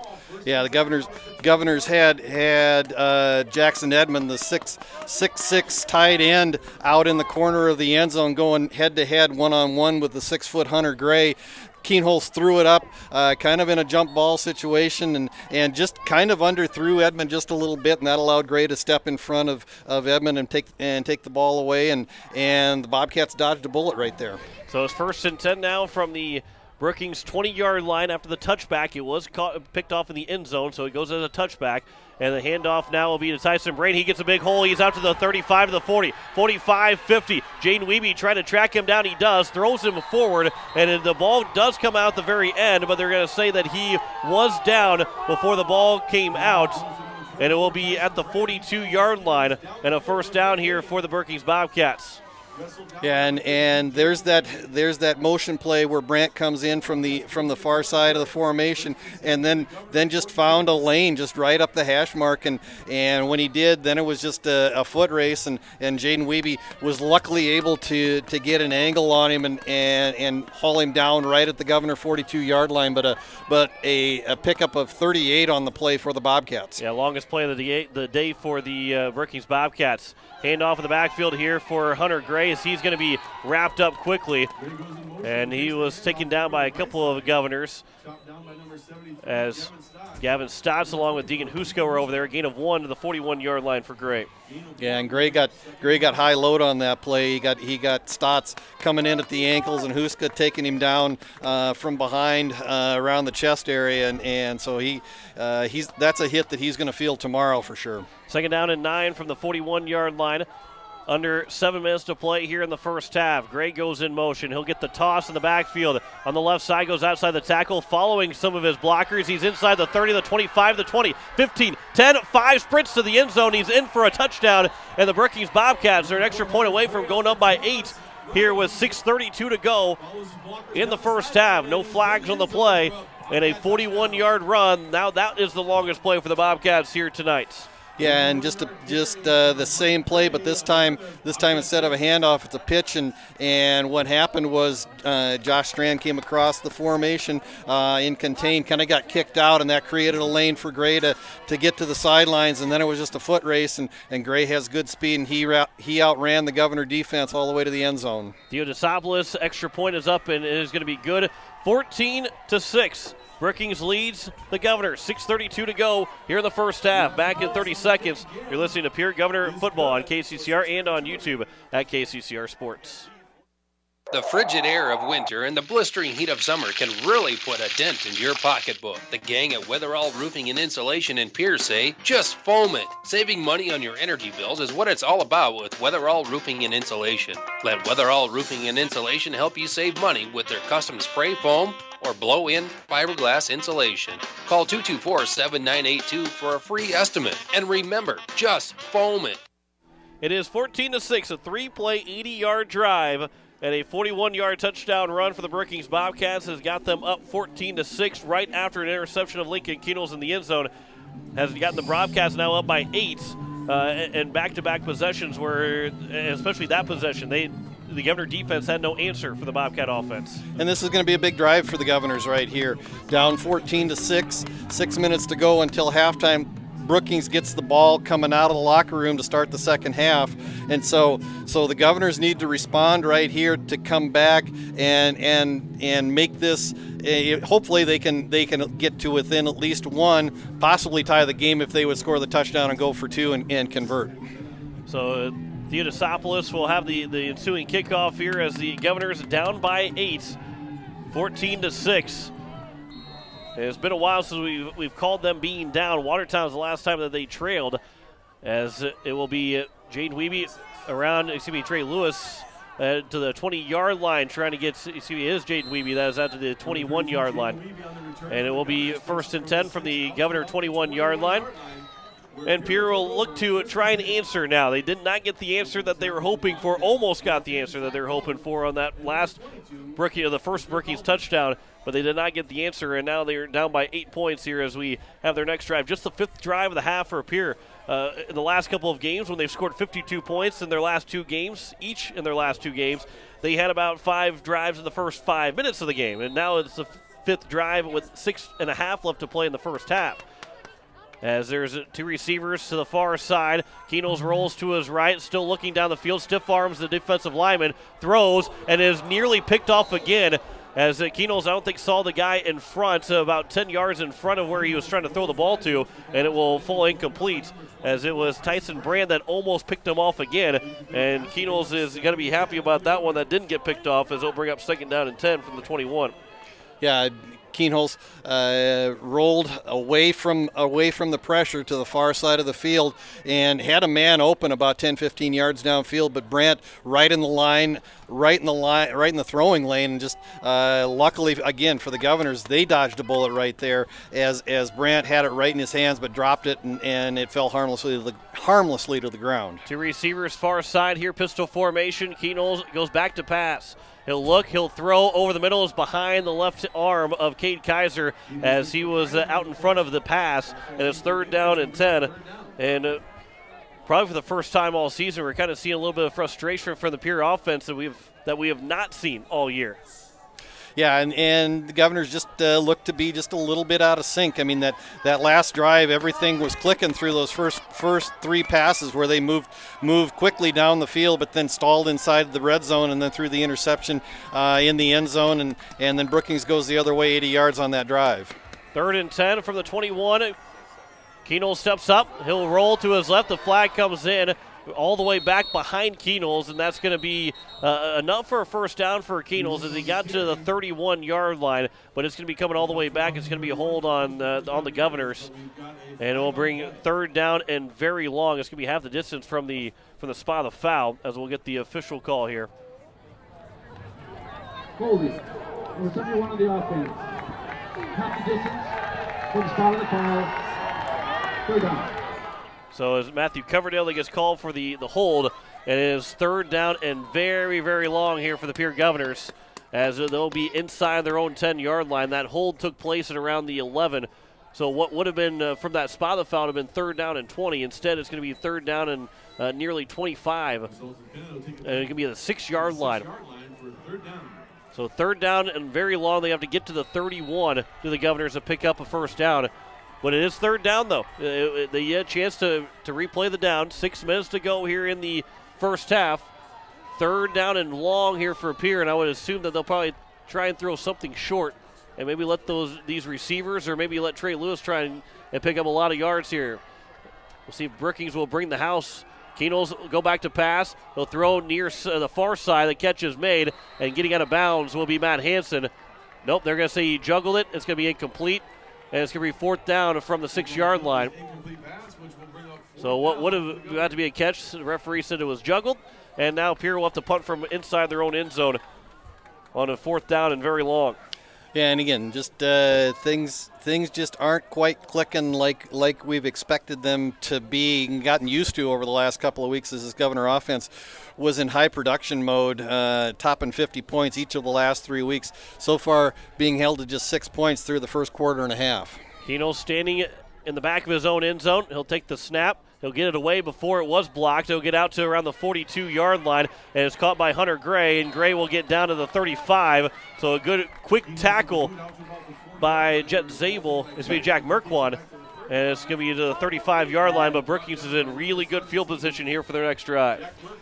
Yeah, and that was a punt where Lincoln Keenholz did feel a lot of pressure, got it away on just a two-step drop and was able to get it away. But when you do that, you sacrifice some of that momentum that you're able to build up like he had done before when he does that rugby-style kick. 5:35 to go here in the first half. 1st and 10 from the 36-yard line. Hunter Gray goes in motion. He'll get the toss. He scored on this last play, but this time he's chopped down at the 35, going to the 34-yard line. A gain of 2. And Gray, who had that 41-yard run his last play, he's now got 36 yards overall on 6 carries, even though he's got a 41-yard touchdown run. It's 2nd down and 8 from the 34-yard line with 5:10 left to go. And if you're Brookings, you're thinking about maybe potentially just draining the rest of these 5 minutes, going up by potentially 2 scores and getting the ball to start the 3rd quarter. Pistol formation here on 2nd down and 8.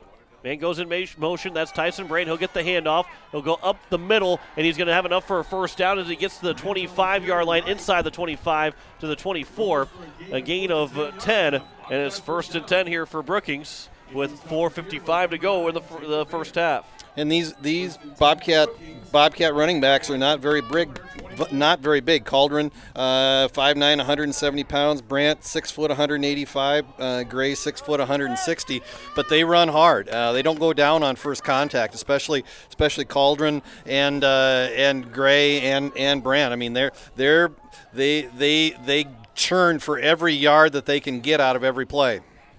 Man goes in motion, but they'll hand it in the backfield. Cauldron will get the handoff. A flag will come in right towards the end of the play. As it's usually called a hold, but it was Jaden Floor, I believe, that was on top of one of the Brookings players. So, but Brookings is moving back right now. We'll get the call from the referee. Holding, number 55 of the offense. As the center, Connor McLean, that gets called for the hold. And that's a big penalty against the Bobcats because now it puts them in 1st down and long here, all the way back to the Pierre 36-yard line. And again, in high school football, the hold is typically assessed from the spot of the foul, and so that flag was thrown in the Bobcat backfield, and so instead of it being 2nd and 20 like it would be in college or professional NFL rules, it's actually 1st and 22 now for the Bobcats. So 1st and 22 from the 36-yard line. They will toss it on the ground as the ball, but they're able to get on top of it as Brandt slipped. And, Harden was the one that got the pitch, but he did not, he slipped and fell. I mean, he was able to recover the own fumble, but he lost a couple of yards all the way back to the 39, and it's now 2nd down and 25, all the way back at the 39-yard line, a loss of 3. And again, just that pitch kind of similar to the Hunter Gray fumble in the first quarter on that pitch where it just never quite gets secured. And for the Bobcats, they were lucky that Hardin was able to just jump back on top of it. Coach Brady Clark will call a timeout here with 3:24 to go in the first half. This is where the Governors want to try and get a big stop here. It's 2nd down and 25 upcoming from the 39-yard line with 3:24 to go here in the first half. Back in 30 seconds. You're listening to Pierre Governor Football on KCCR and on YouTube at KCCR Sports. Confidence, professional care, experience, and diverse care for all ages are what you should be looking for in dental care. And that's exactly what you'll receive from Dr. Monty Bechtold and Dr. Murray Thompson at Pierre Dental Clinic. You can expect friendly, caring staff who are concerned about your dental health and offer you complete confidence with routine checkups, early morning appointments, emergency treatment, and the latest in dental technology. Local dental treatment, all at Pierre Dental Clinic. Call 224-5355 or stop by their office at 640 East Sioux Avenue in Pierre. So coming out of the timeout, it'll be 2nd down and 25. The Pierre Governors are looking to get a big defensive stop on the Brookings Bobcats. 2nd and 25 from the Pierre 39-yard line. A hold and then a pitch that was probably going to be good, but it was slipping and falling was Hardin. So that ended up causing the ball to hit the ground, and it's now 2nd and 25 from the 39-yard line. Couple of other quick scores in 11 AA. Sioux Falls Roosevelt now leads Aberdeen Central in the fourth quarter, 41-7. Yankton still leads Watertown 7-0 at the end of one. Play action, looking to pass, throws over the middle, is tipped by Huska, and it will fall incomplete as he and Jake Mayer end up running into each other, and it's 3rd down now and 25. The first incompletion from Kofel, and was nearly picked off as well from the Pierre Governor. So it's 3rd down and 25 from the 39-yard line. They would get it all the way down to the 15 to the Brookings Bobcats. Or the 14-yard line. One other quick score to pass along. Alcester Hudson leads Sully Buttes 20-0 in 9B playoff action. That score at the end of the first quarter. Pistol formation here on 3rd down. It looks like it's going to be a passing play for the Bobcats. Play action, throwing back. The ball's tipped, and it's going to fall incomplete. And a good job by Dre Burt, who got the hand on it. That big man got a big paw to knock it down, and it's 4th down, and they are not in field goal range. Even though Theodosopoulos is one of the best in the state, they're going to have to punt the ball away from their own 39-yard line, unless they're going to try an extremely long field goal here. But I doubt that that's what they're going to do. They're going to come out and punt the ball away. The punter is Josh Devine, so he will punt it away, and the Governors get a huge break out of this. Trey Lewis comes in. And the snap and the high punt, a good punt there from the Bobcats. They'll take a couple of hops, and they're going to try and stop it at 1-yard line, and they do. They stopped it right at the goal line, and the Governors will have to look like they're going to have to go 99 yards here in the last 3:06 to try and tie this game up late in the first half. Yeah, nice punt from Devine. Nice spiral off the right foot of Josh Devine. Hit the ground just inside the 15. Took a couple of Bobcat bounces, and nice coverage by the punting unit for the red and white, and we're able to down it. I think they're going to officially call it down at the 2, and so the Governors 98 yards away from pay dirt with 3:06 to go, and the Governors are trailing 14-6. They do have all 3 timeouts here. 1st and 10 from the 2-yard line. 2 receivers to the near side. Empty backfield here for Keenholz. They look to have a quick pass to throw the bobble and quad, and it falls incomplete. Keenholz now 11 of 20 for 137 yards and an interception. And it brings up 2nd down and 10. The Governors having trouble holding on to the ball tonight for whatever reason. That's at least the 3rd, maybe 4th drop pass for the green and black tonight. Balls that you would see these receivers, these sure-handed receivers, catch on a lot of other nights. 3:02 left to go here in the first half. 2nd down and 10 from the Governor 2-yard line. Keenholz back to pass from his own end zone. Still looking, now rolling to his left. He can't take a sack, otherwise there'll be a safety. He's going to get out of bounds. Pickup of a couple, and it'll bring up 3rd down here. They at least get out of the shadow of their own end zone a little bit, as they'll be at around on the 5-yard line. I called it maybe a gain of 2 to the 4, and it will be 3rd down and a short 8 for Pierre. On the play before, Keenholz got rid of the ball just pretty much right away as soon as he got the stamp. He knew exactly where he was going, and unfortunately it was just incomplete as the ball was was not held onto by Jack Merquan. That time, Keenholz gets the snap and actually sat back in the pocket. And the danger you have back there in your own end zone is that if you run into a penalty, a hold, for example, that occurs inside the end zone, that's a safety.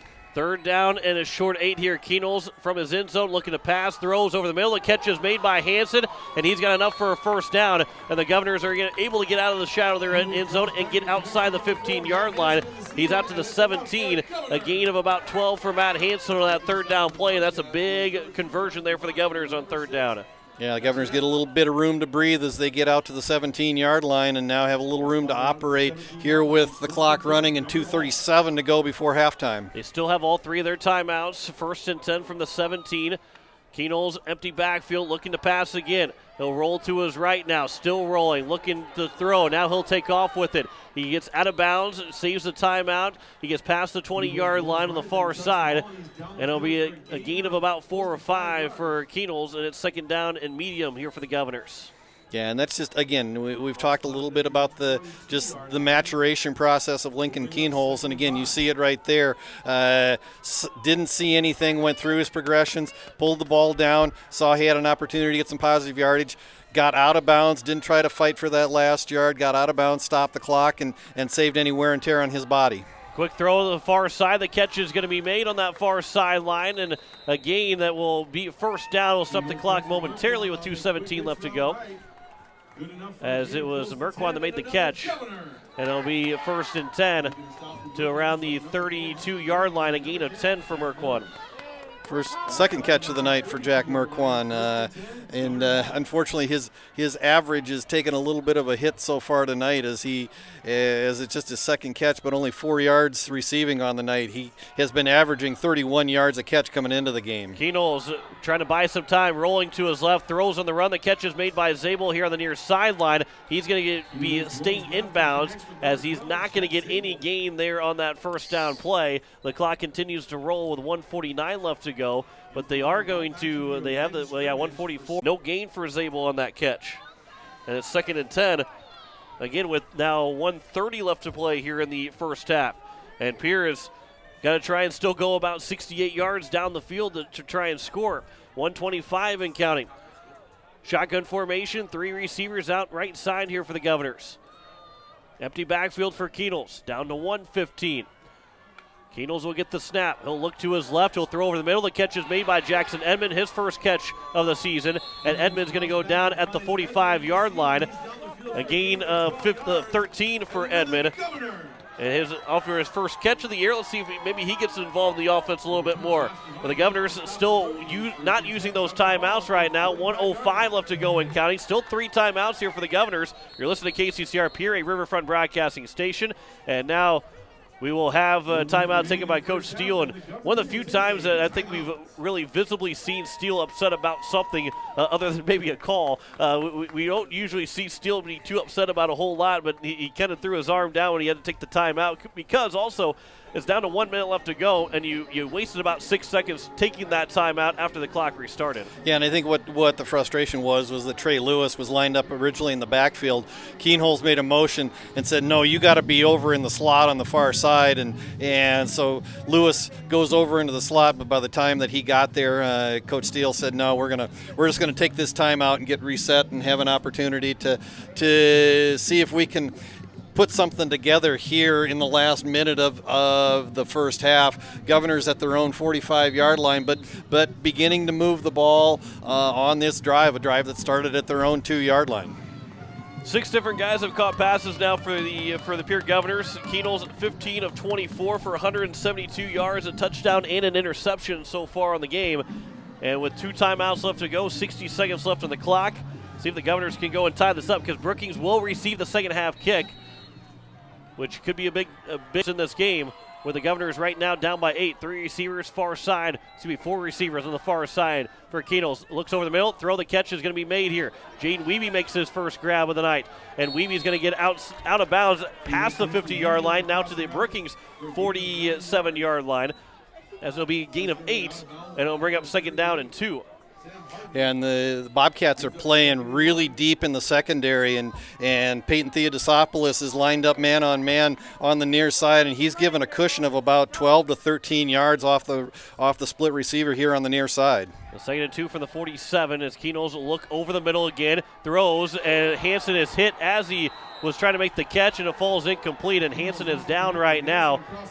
Coach Steele looking for a flag on a hit on a defenseless receiver as Sam Nas is starting to make his way out there, and I think they're going to have the trainer come out. Boy, that's a tough call that doesn't go the way for the Governors, as Hansen is coming out, or Coach Steele is coming out to talk to the official about that call that was not made by any of the referees as they're checking on Matt Hansen right now.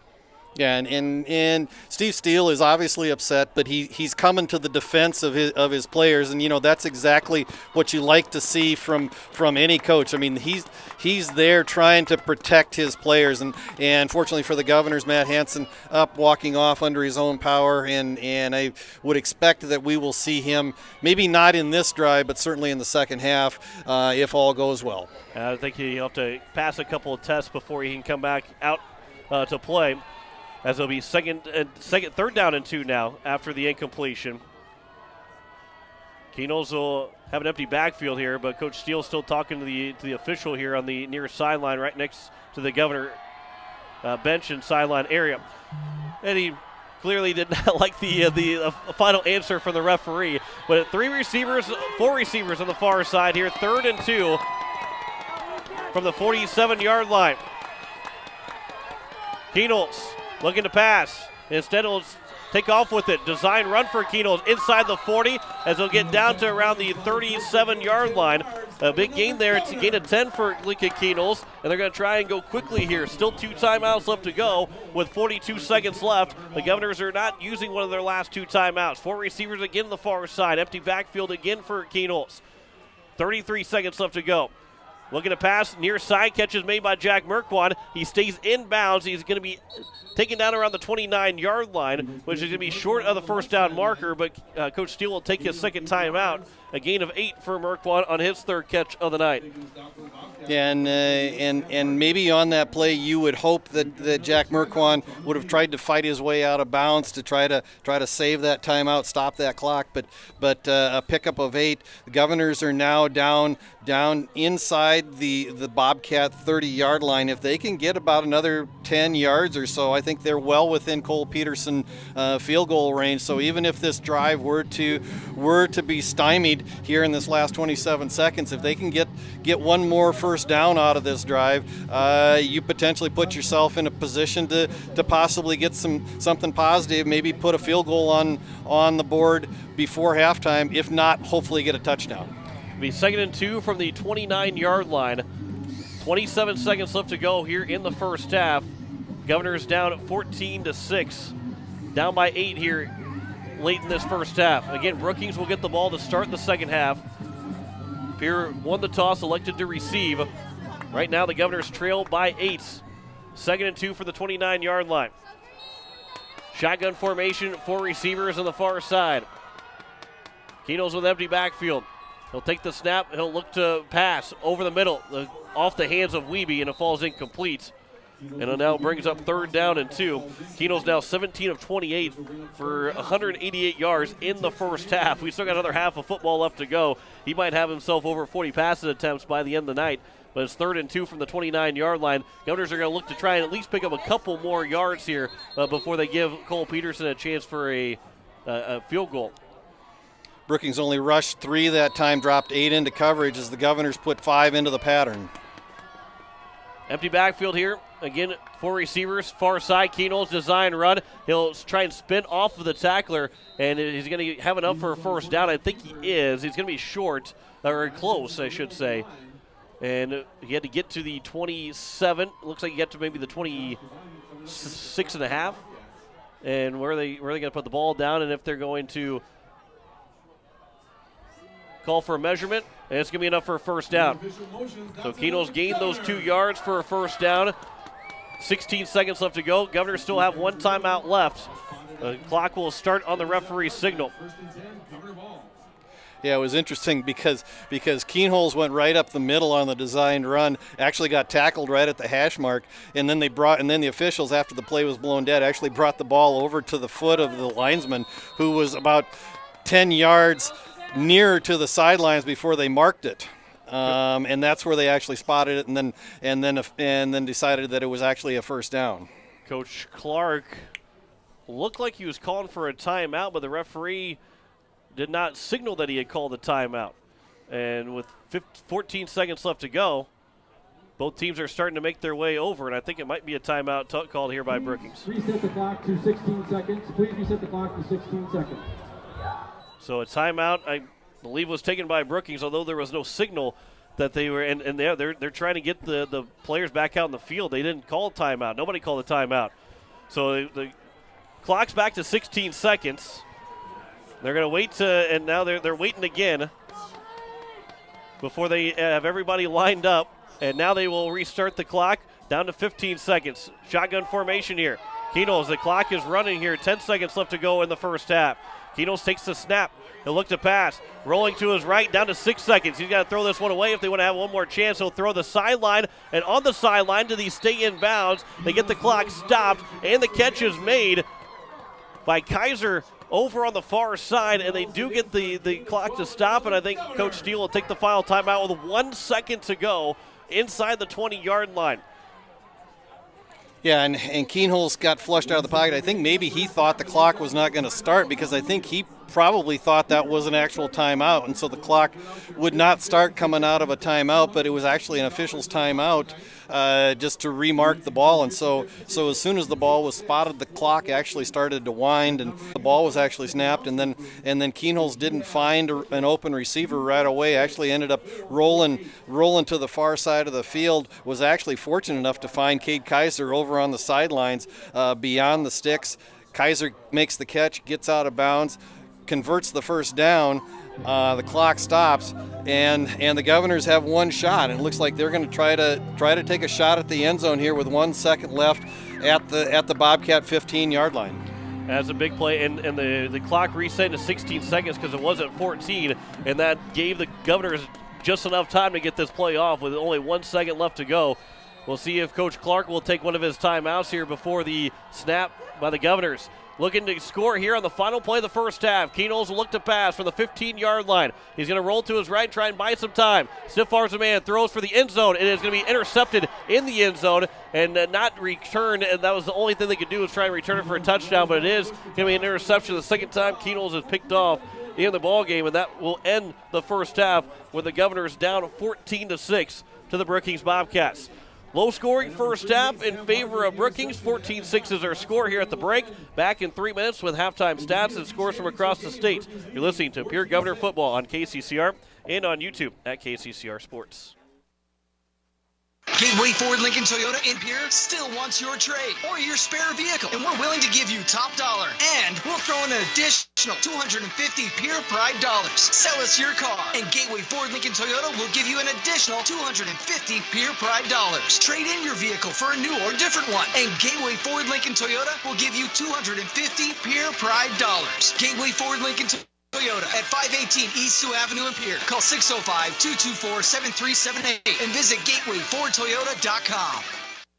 At Pierce, we play to win, which led to being named the most innovative food company of 2021. For over 30 years, we have worked to develop the highest quality peas from plant-based protein on the market, which is sourced from several South Dakota farmers. Secure food supply in the United States. Join our Herald production team and make moves, because at Pierce, it's not just a job, it's a career. Apply online, PURIS.com. Pierce, born and bred in the USA. Wondering what to do with the pitted and rutted drive? B&B Equipment will get you covered. Wanting to put something down the ground? B&B Equipment will put a hole in your project. Need to even up that property?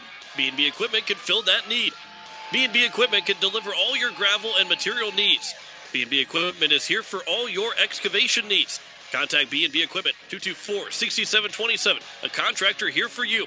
That's B&B Equipment, 224-6727. Innovation. It's right here. Avera St. Mary's Hospital keeps care local for you and your family, offering comprehensive care that has earned 4 out of 5 stars by the Centers for Medicare and Medicaid Services in hospital performance and safety. Avera St. Mary's world-class care is further supported by advanced technology, 2-way video e-consults, 3D mammography, and a state-of-the-art birthing center, so you and your family don't have to go anywhere else, because innovation lives right here in Pierre. Learn more at avera.org/news. Announcing the final week of the grand opening of the Sleep Solutions section at Slumberland Furniture in Pierre.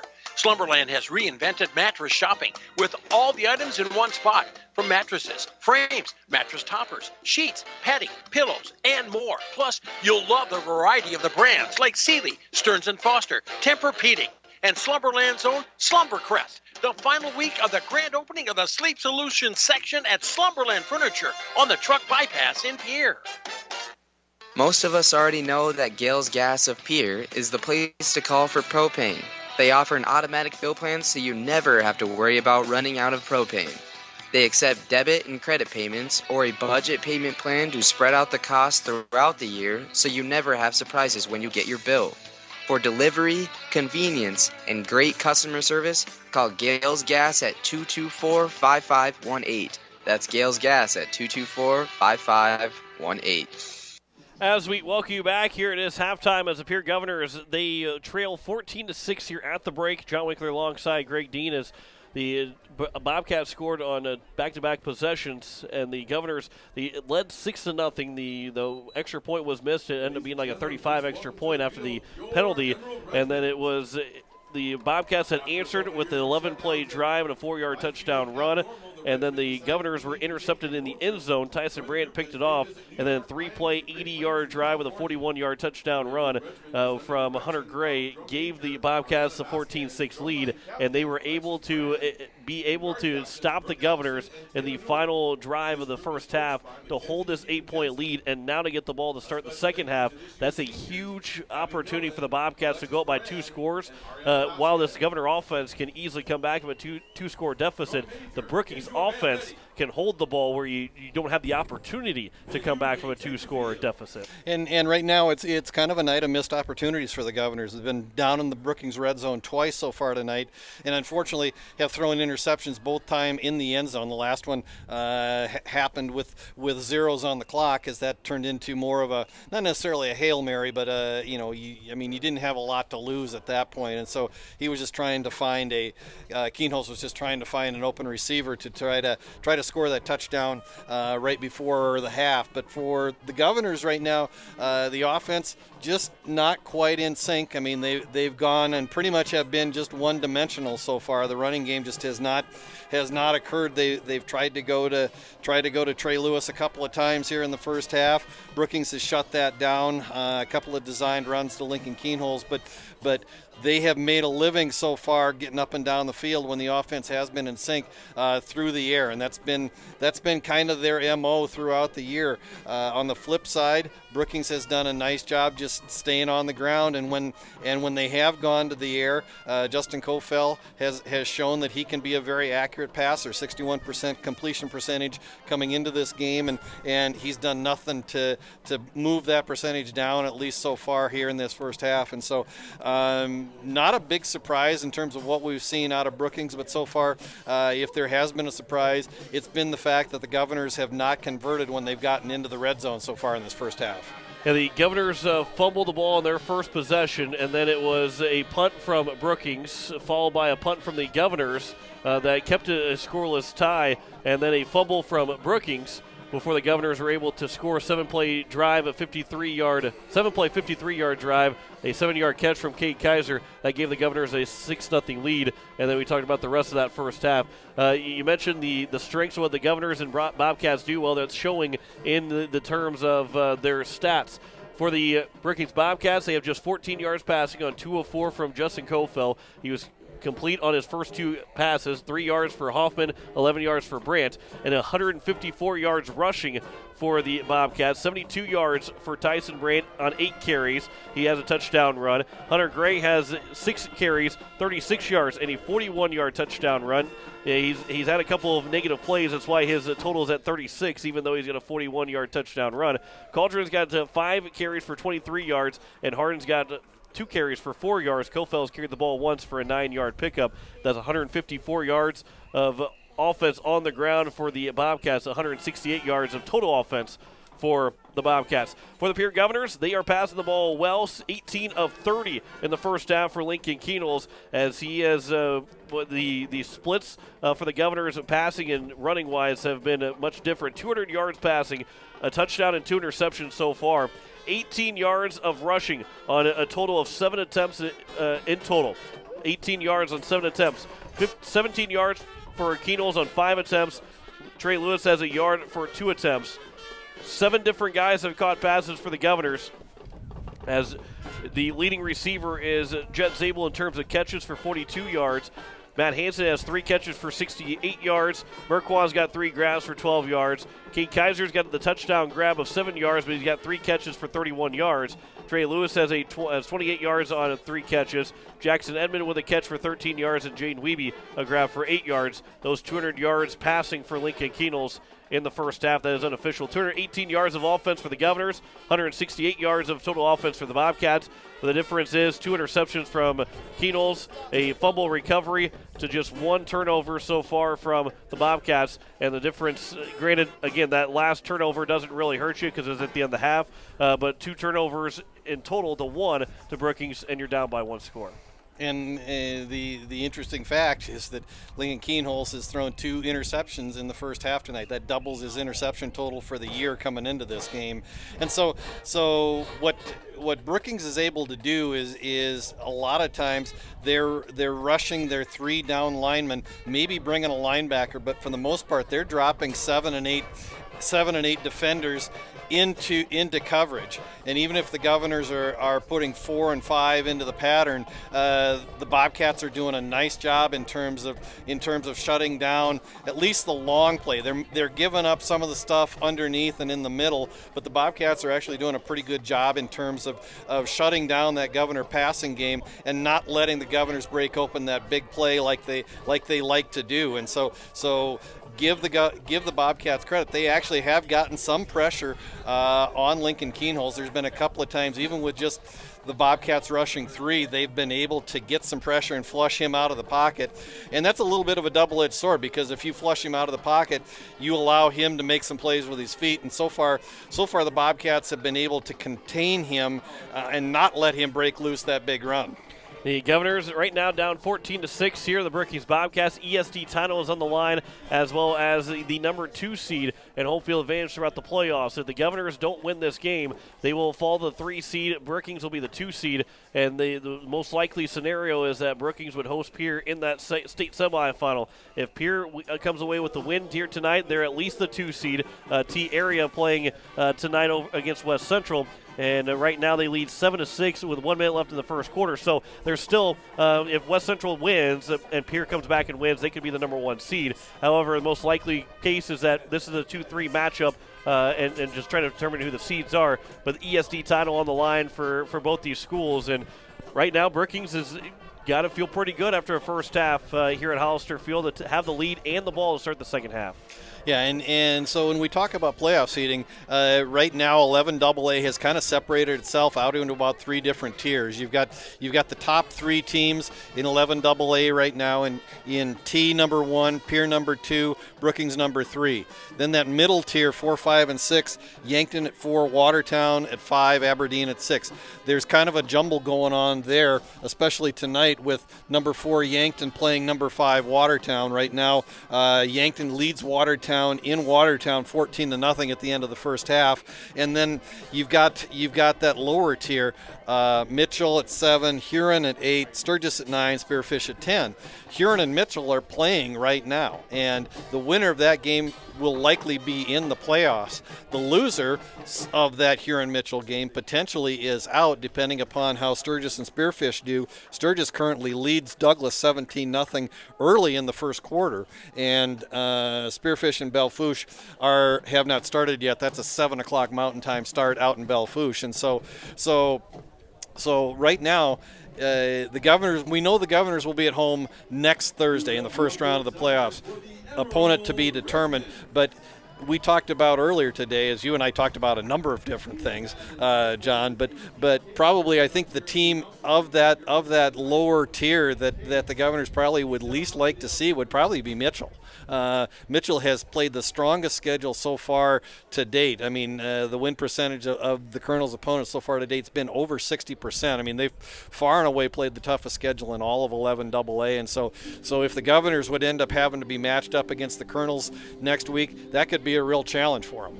Governors trailing Brookings right now 14-6 here in the final game of the regular season here at home, as the Govs will have to kick the ball away to Brookings to open up the second half. We step aside for 3 minutes. We'll come back with the second half. You're listening to Pierre Governor Football on KCCR and on YouTube at KCCR Sports. No one likes to have electrical problems, but when they happen, call Todd's Electric at 223-2518. With over 28 years of experience, Todd's Electric can handle any type of electrical problem, whether it's residential, commercial, or agricultural. Their knowledgeable staff knows and understands the importance of your home, business, or ag facility and are prepared to help. Call Todd's Electric at 223-2518. That's 223-2518. Todd's Electric, serving the Pierre and Fort Pierre areas. The line to power. The Clubhouse Hotel and Suites has Midwestern charm and unprecedented attention to detail that provides the perfect getaway. The Clubhouse Hotel and Suites provides a complimentary deluxe continental breakfast featuring hot waffles, biscuits, and gravy. They also have an indoor children's water playland, whirlpool and fitness center, and a beautiful backyard patio with seasonal fire pits. Everyone deserves a night away. Call 605-494-2582 to make your reservation today. The Clubhouse Hotel and Suites. Experience luxury in the heart of South Dakota. People helping people. Have you ever wondered what the benefits are of becoming a Owyhee Federal Credit Union member? At Owyhee Federal Credit Union, we reinvest profits in you. We do this in the form of lower interest rates, higher dividends, and low to no fees. So come check us out or come in at 221 East Pleasant Drive in Pierre, because at Owyhee Federal Credit Union, we treat our members like they own the place because, well, they do. Owyhee Federal Credit Union. First United Methodist Church would like to take this time to wish the Pierre Governors great success in this sports season. Athletic competition builds skills, leadership, teamwork, and provides lifelong lessons in character development. I'm Pastor Greg, and I invite you to join us for meaningful worship, personal growth, and compassionate fellowship. For a list of worship times and upcoming events, visit our website, pierrefirstumc.org, or our Facebook page, Pierre First United Methodist Church. When you want the best prices and best selection, go to Wagner Auto in Pierre. The certified sales staff at Wagner Auto will provide you service after the sale and how to get easy financing. Check out their website, wagnerauto.com, or stop in. They have the best prices and won't be undersold. Wagner Auto has the region's largest selection with over 280 new and quality pre-owned vehicles. GM certified pre-owned vehicles give you peace of mind with their 12-month or 12,000-mile bumper-to-bumper warranty and 5-year or 100,000-mile powertrain warranty. Log on to wagnerauto.com or stop by Wagner Auto in Pierre, South Dakota's oldest auto dealer since 1907. Are you building a new home or remodeling the old? Adding a fireplace can make a house a home. Olson Plumbing in Pierre carries a full line of Heatolator fireplaces. Whether your taste is traditional or contemporary, Olson Plumbing has a great selection of Heatolator fireplaces that will fit any style. Whether you're building new or updating, call Olson Plumbing. Heatolator Fireplaces, the first name in fireplaces. Olson Plumbing in Pierre is your source for the industry's largest selection of indoor-outdoor fireplaces, either gas or wood, and outdoor fire pits. Stop by their showroom at 2803 East Wells or give them a call, 224-6436. As we welcome alongside Greg Dean. In scores from 11 AA so far, we have a final. Sioux Falls Roosevelt has beaten Aberdeen Central 41-14. At the end of the first half, Yankton now leads Watertown 14-0. Late in the first quarter, Sturgis leads Douglas 23-0. At the end of one, T Area leads West Central 10-6. Late in the first quarter, Spearfish leads Belle-Fourche 7-0, and also late in the first quarter, Mitchell leads Huron 7-0. In 9 AA playoffs. In the first quarter, Lyman has now scored and leads Stanley County 8-0. And in 9B, down in Alcester, the Alcester Huts lead Sully Buttes 28-0. That midway through the third period.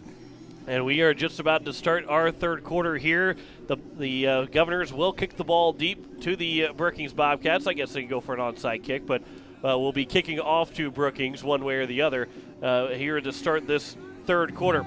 Again, next week, there's no time set, but we would assume that 6 o'clock will be the start time of that first round playoff game, being on a Thursday night again. But it will be here at Hollister Field, and we will have the coverage here on KCCR and on YouTube at KCCR Sports.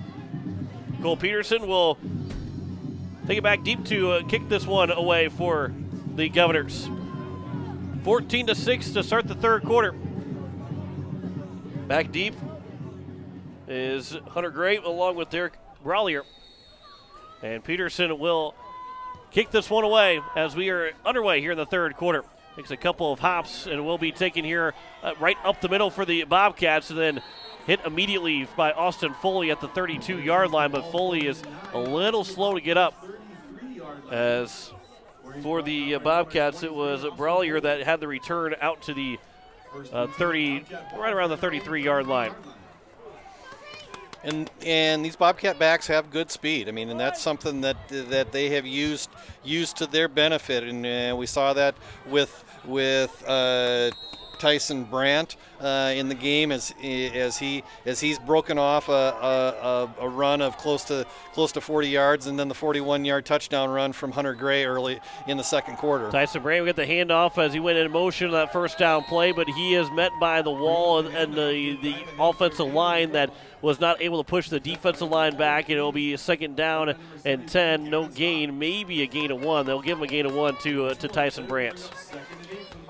And again, here's where the Governor defense needs to step up right now. Just continue to do your job. I mean, don't sell out on any of the fakes, don't sell out on the counters, but they need to step up and really put the Bobcats in a 3-and-out here in this first drive of the second half. Gray goes in motion. He'll get the toss as Josh Strand trying to get around two different blockers. It is going to be a tackle here by the Governors as Gavin Stotts is the man to knock down Hunter Gray. Gets to the 36-yard line, a gain of 2, and it's now third down and rather long for the Brookings Bobcats here as they got to get to the 43-yard line. Third down and 7 here for Brookings. Yeah, and again, what the Bobcats have done is when they use play action, they sell the fakes very effectively, and Kofel is a very accurate passer. So here, third down and 7 here for Brookings.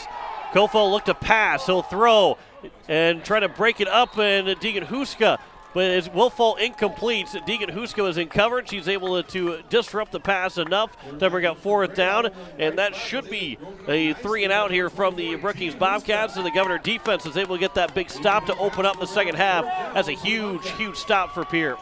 And Tyson Brandt just kind of on a little out route just beyond the sticks, just beyond the first down marker, and Huska broke on the ball just as it was thrown and was able to get just enough of the ball to knock it away from Brandt and put it on the ground for an incompletion. So on the punt, nearly was blocked, calling for a fair catch, and making the catch is going to be Wiebe at his own 30-yard line. So a big 3-and-out there for the Governors to open up here in the second half, as now they get the ball at their own 30, trying to go down and potentially tie this game up here on their first possession of the second half with 10:27 to go in the third quarter.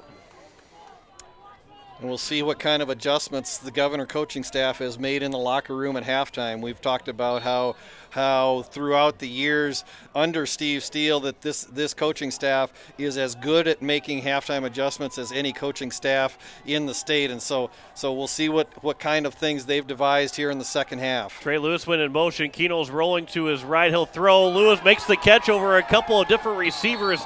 Keno's dropped it right in the hands of Lewis as he jumped to make the grab. He's across midfield to the 47-yard line, and a big first down play for the Pierre Governors in their first play of the second half. Lewis just comes out of the back, kind of runs a route just right down the near sidelines, and he got right behind Sam Harden, the near side linebacker, and a nice touch throw from Lincoln Keenholzer just put it right over the top of Harden, just in a spot where only Lewis could get it, and the Governors pick up about 25 on the play. Now they'll hand it off to Cole Peterson. Peterson will sprint through 40-35 to the 30-yard line, and Cole Peterson, his first run. There's a big run there for the Governors as he'll get to the 29-yard line, a big gain for Cole Peterson. But there is maybe a flag that's back around that. I don't see the flag, but there is a flag somewhere that was thrown by the referee on the side judge, I believe, threw the flag.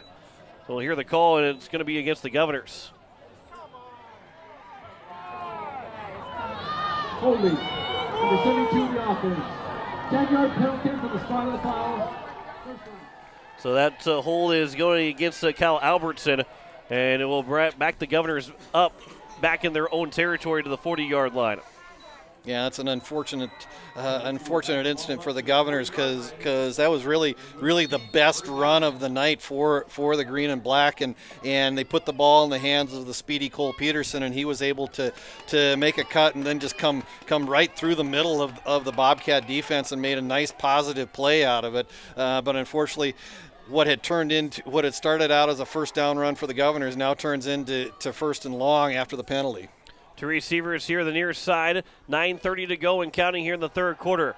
Keno's back to pass again. Steps up in the pocket to avoid a sack. Now he'll take off with it to the 50, to the 45, to the 40, and he's going to be driven down right near the sticks. Potentially a first down. Nathan Nas is saying it's a first down, and he's out to the 37-yard line, and it should be enough for a first down. It was first and 23.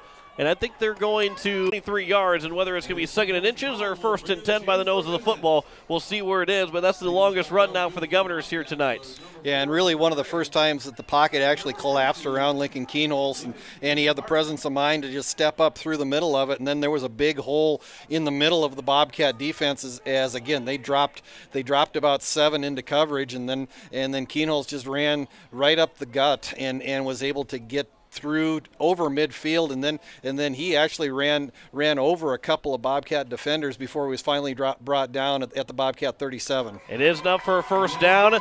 First and 10 here, a gain of 23 for Lincoln Keenholz after the hold was called, and now the Governors have an opportunity as they're at the 37-yard line of the Brookings Bobcats, trying to go down and tie this ball game up here with 9:17 to go here in the third quarter. 14-6 is our score here as Brookings leads it over Pierre. Empty backfield for Lincoln Keenholz. Two receivers on the far side, two receivers here near side as well for the Governors. 3 down linemen for the Bobcats. Lewis goes in motion. He'll go across the line. Now Keenholz on the design run. He'll try and spin off the offensive lineman, but he's not going to go anywhere as he'll, after that 23-yard run, Keenholz will maybe get a yard at 7, and he'll bring up second down and 9. Yeah, and again, one of the first times we've seen Trey Lewis come in motion on a play like that. Almost looked like it was a jet sweep as he actually faked taking the ball from Lincoln Keenholz as he went by him even before the snap occurred. And then Keenholz takes the snap, goes right up the middle, but only picked up 2 on the run. 8:30 to go here in the third quarter. Handoff for Lewis as he'll try and bring it forward. A flag will come in from the near side. And maybe a gain of 1 for Lewis as it stands right now. But with the flag that came in, it will probably end up going against the Governors and back them up another time. Unless it was called against Brookings for a face mask. Personal foul, face mask against the And that is going to be against the Bobcats and a 15-yard face mask penalty. So the Governors will have some good field position here. Gain of 1 for Lewis, and it's going to be first and 10 from the 21-yard line now. Governors are just about to enter the red zone for the 4th time tonight. Unfortunately, tonight they've only got just the one TD out of the to show for it so far tonight. With 8:18 to go here in the third quarter, Bobcats up 14-6. Two receivers. Man goes in motion. Lewis will cut back and get the handoff as he'll sprint forward. He's still on his feet, still moving forward.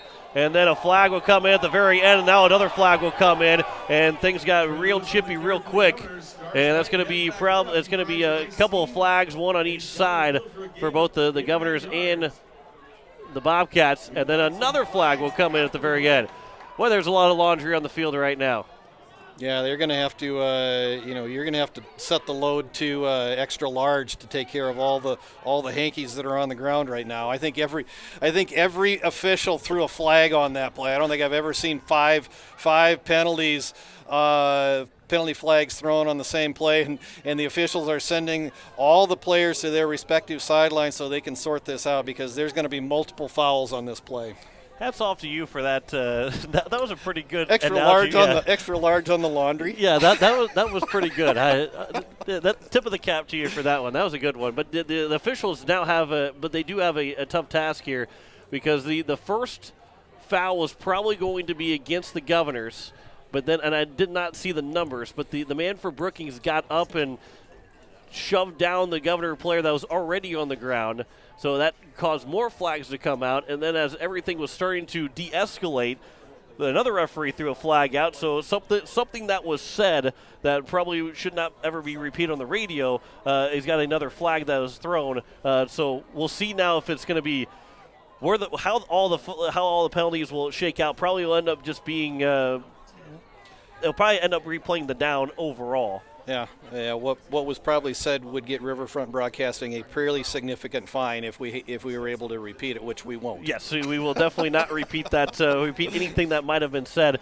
But I think the biggest thing now is because of unsportsmanlike penalties, depending on who got the first one, who got the second one. Kaiser had an unsportsmanlike penalty for taunting, but after so many unsportsmanlike penalties, you're going to be ejected from the game. So they got to figure out how to assess these penalties, and we'll hear from the official. Here comes the call. So we'll have plenty of explanation here from the head referee. After the play, we have two penalties against both teams. Dead ball, personal foul, number 77 of the offense. Dead ball, personal foul, number 10 of the defense. Those are offsetting penalties. Result of the play is second down, Pierre. So Brady Getz and Zach Moe both get called for unsportsmanlike penalties. And welcome back to the lineup, Brady Getz, and as he gets called for that penalty. So it's going to be second down and 1, a gain of 9 for Lewis. And after all of that, Lewis did pick up 9 yards to the 12-yard line. So it's 2nd and 1 here for the Governors as they are inside the red zone here against the Brookings Bobcats, trying to tie this game up. Right now down 14-6. Coach Steele is out there talking to the officials, and probably what his question is that a referee threw an extra flag, and he's wondering where that extra penalty might be. Whether it probably wouldn't affect anything, because I believe in football too, if you get 3 penalties overall, it still offsets overall. Well, and I think that's the key. I mean, you had the 2 unsportsmanlike penalties, which happened concurrently, which basically happened at the same time as you had Getz and then Moe going at each other, and then to use the old famous line, maybe giving them the business down there. But then there was kind of a dust up, and like you said, there was likely some things that were said that resulted in about 2 or 3 additional late flags coming in. The officials decided that those likely probably would not have occurred and done much to factor into the actual play itself. So 2nd and 2 with 8 minutes to go here in the third quarter as Keenels will get the design run. He was tripped up, and a good open field tackle, or a good job by Jackson Eck to trip up Lincoln Keenels, but he does pick him enough for a first down to the 10-yard line, a gain of 3 to the 9-yard line. That's a big tackle there by Jackson Eck to keep Keenels from only picking up just 3 yards, but it is 1st and goal for the 9. Now with 7:50 to play here in the third quarter. Governors are looking to try and tie this ball game up. Down by 8 here as we get midway point of the third quarter. 7-1 Governors, 6-2 Bobcats. ESD title is on the line tonight. As Keenels will have a design run to the right side. He takes that first initial hit as he gets inside the 10-yard line again, and from the 9 to about the 8, maybe a gain of 1 for Keenels, and it's now second down and goal from the 8-yard line. And the Bobcats were in man-to-man coverage. They didn't have anybody deep. They didn't have a safety in the end zone. They were all right at about the line of scrimmage going man-on-man with all of the Governor receivers, which is what they're doing again. We'll see if the Governors can take advantage of this one-on-one kind of situation. Here for Keenels. Looks to his left, throws over the middle. It's tipped, and it's incomplete, and it's now third down and goal. And this is a big third down play. Down by 8 right now here late in this ball game, or as we're at midway point of this third quarter. You can't expect maybe a field goal. You got to get the points. You got to get the touchdown. You probably don't want to settle for a field goal here. Third down and goal from the 8-yard line. So probably 2 more cracks at it here to try and get in the end zone. Even if you get the field goal here, you'd still have to score a touchdown in order to take the lead. And so I think this is in all likelihood 4-down territory for the green and black. 2 receivers here on the near side. Pistol formation. Lewis in the backfield, third and goal from the 8. Catches it with his left hand, throws it to Lewis in the flat, but it is dropped. It's incomplete. It was a forward pass, and it's now 4th down and goal from the 8-yard line, and this becomes a very huge play. 6:47 to go in the third quarter, and the Governors down by 8 have got to find the end zone here with 4th and goal from the 8-yard line.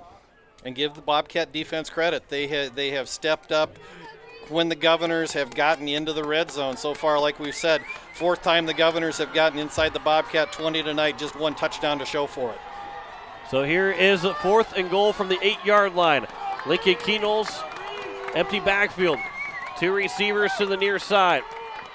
2 receivers far side. Keenels looks to his left. The house was coming in. Keenels had to throw it before he could find an open receiver. It falls incomplete. And the Brookings Bobcats get a big goal line stand.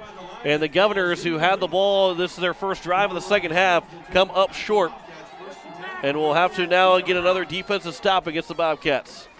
And again, the Bobcats, like you said, they brought the house. They brought at least 3 linebackers. They were in man-on-man coverage. Keenholz had to throw the ball before he was ready, before he was able to get through his progressions, and before his receivers were able to even get off of their breaks. And so give credit to the Bobcat defense. Stepped up again, and for the 3rd time out of 4 possessions tonight where the Governors have penetrated the 20, they kept them out of the end zone. As we will have a handoff here, 1st and 10 from inside the 10-yard line, and a big first down run out to the 16, a gain of 8. Tyson Brandt gets that first down carry, and he's up to 81 yards here for 10 carries for Tyson Brandt, as they'll bring up second down and 2 from the 16-yard line. Got to get to the 18-yard line. This is a big possession for Brookings with 6:18 and counting to go here in the third quarter. If Brookings is able to take their time on this possession and find some points, that'll put the Governors behind by 2 scores going into almost in the fourth quarter, if not in the fourth quarter. Another handoff. That one's going to be enough for a first down past the 20-yard line to around the 23. As Calder got the handoff, and it'll bring up a gain of 7 and a first down for Brookings. Yeah, and there's, again, just that inside handoff to Cauldron, who comes just right up the gut, and he's able to find a seam. He doesn't need a very big hole because, like we said, he's only 5'9" and 170 pounds, and he's got some speed, not your prototypical fullback, but he runs hard, finds a seam, able to get the first down for the Bobcats. Under 6 to go here in the third quarter. Brandt goes in motion. He'll get the handoff as he'll try and cut it back inside the tackles. He is trying to drag Deegan Huska with him. He'll get a little bit of a help from Jaden Weeby to make the tackle as he'll get to the 31-yard line. A gain of 8 again for Brandt, and it's second down and 2 for the 31. Yeah, and Brandt again with that motion where he comes and then is able to just get ahead of steam, and he's been able to find a fair amount of success on the right side of that Bobcat offensive line where he just is able to square his shoulders and then turn it upfield. Pistol formation, just one man in the backfield. That's Cauldron. Kofelt with 10 seconds on the play clock will hand off to Cauldron. He is wrapped up immediately. He's down to the 30-yard line. He's going to lose a yard, and it'll bring up third down and 3 for the 30. And let's see if the Governors can get a big defensive stop here and force the Bobcats to punt the ball away. Yeah, that was a play where Cauldron, instead of designed to take him out off the tackle on the right side, and the Governors did a nice job of wrapping him up and getting him on the ground, actually threw him for a loss of 1 and set the Bobcats up here. Now 3rd and 3, 4:30 to go here in the third quarter. Bobcats up 14-6. From the pistol, man goes in motion. Kofel play action. Now he's going to roll to his right. He's going to try and pick it up. Huska trying to cut him down, but Huska was able to push him out of bounds not before he got to the first down marker. Kofel picks it up to the 37-yard line, a gain of 5. Boy, they're going to actually spot him all the way up to the 38-yard line, 39-yard line. So a gain of 9 for Kofel on that run. Maybe the ball came out and they were able to pick it up. But a gain of 9 for Kofel and a first down here for the Bobcats. 1st and 10 from the 39-yard line. Still in their own territory with 4:16 left to go here in the third quarter. The clock stopped until the snap. Goes in motion. Kofel will fake the pitch and then will hand it off on trying to go to the far sideline as Brandt will get to the 41-yard line.